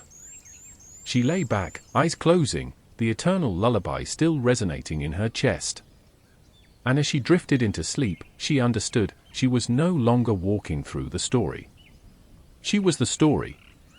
She was the song that would always be sung, softly, endlessly, enough. The house was quiet. Not the silence of absence, but the silence of completion, the way a song ends not with a final note, but with the space left ringing after. Elyra sat upon. Dra closed the book. She laid it gently upon the table, beside the stone, beside the square of sunlight creeping slowly across the wood. She pressed her hand to its cover one last time. It was warm. It always would be. She lay back, pulling the quilt over her shoulders. The fabric smelled faintly of lavender, of soap, of the familiar. She let her head sink into the pillow. Her glow rose once, faint but steady, painting the room with a hush that felt like a blessing. She thought of the library's flames, and how even ash can carry memory. She thought of the marble column, steady against the centuries. She thought of the falling stars, how each one tied a dream to the night. She thought of the watchmaker's hands, and the weaver's loom, and the door that had waited for her. And then she thought of nothing at all. Her breath slowed. Her glow sank into her chest, not extinguished, not dimmed, but settled, like a lamp turned down for sleep, its flame safe, its warmth eternal. The clock exhaled once more. This time, it did not inhale. The house rested. The book rested. The stone rested. And Elyra rested too, not gone, not ended, but folded gently into the lullaby she had always been. The story of Elyra was never about grand battles or crowns. It was not about victories carved into stone or names written into law. It was about the small, quiet acts of care that shape the hours when no one is watching. Through her journeys, we learned that a single hand steadying a flame may change the course of what survives. That silence is not emptiness, but a keeper of memory. That sorrow, when listened to with tenderness, becomes song. That every thread, no matter how faint, is part of a pattern too vast to see, and too fragile to ignore. That joy carries risk, for when we shine, we may be seen, but also carries gift, for to be remembered is to be woven. That dawn does not arrive only because the sun rises, but because someone keeps it steady long enough for others to walk into it. Elyra's glow was never meant to conquer. It was meant to accompany. And in that, She reminds us of something we too often forget, that to listen, to witness, to hold space gently for another, is itself an act of magic. The eternal lullaby she became is not a song of endings, but of continuance. It is the hush between heartbeats, the comfort of a flame that does not die, the whisper of stars falling not to vanish, but to guide. And perhaps the deepest truth of all, that we, too, carry threads. We, too, steady flames. We, too, are lullabies, waiting to be sung in the small, quiet moments of another's night. So when you close this book, may you hear Elyra's song lingering softly in your chest. And may you remember, you are enough. Thank you so much for joining me tonight on this journey through the Timewalker's lullaby. I have a dream to create the very best sleep stories on YouTube. I want to write richer tales, bring in real voice actors, and produce videos that help more people all around the world drift into rest. But to make that dream real, I need your support. If you enjoyed tonight's story, please take a moment to subscribe, give the video a like, and drop a comment. Every bit of support helps me grow this channel and create even better bedtime stories for you. And don't stop here, I have so many more videos waiting for you. If you love Harry Potter lore, or Star Wars legends, or even timeless classics like Cinderella, you'll find a story here that's perfect for you. This channel is only at the beginning of something bigger, and you're here right at the start of helping me achieve my dream. So thank you for being here tonight. Sweet dreams, and I'll see you in the next story.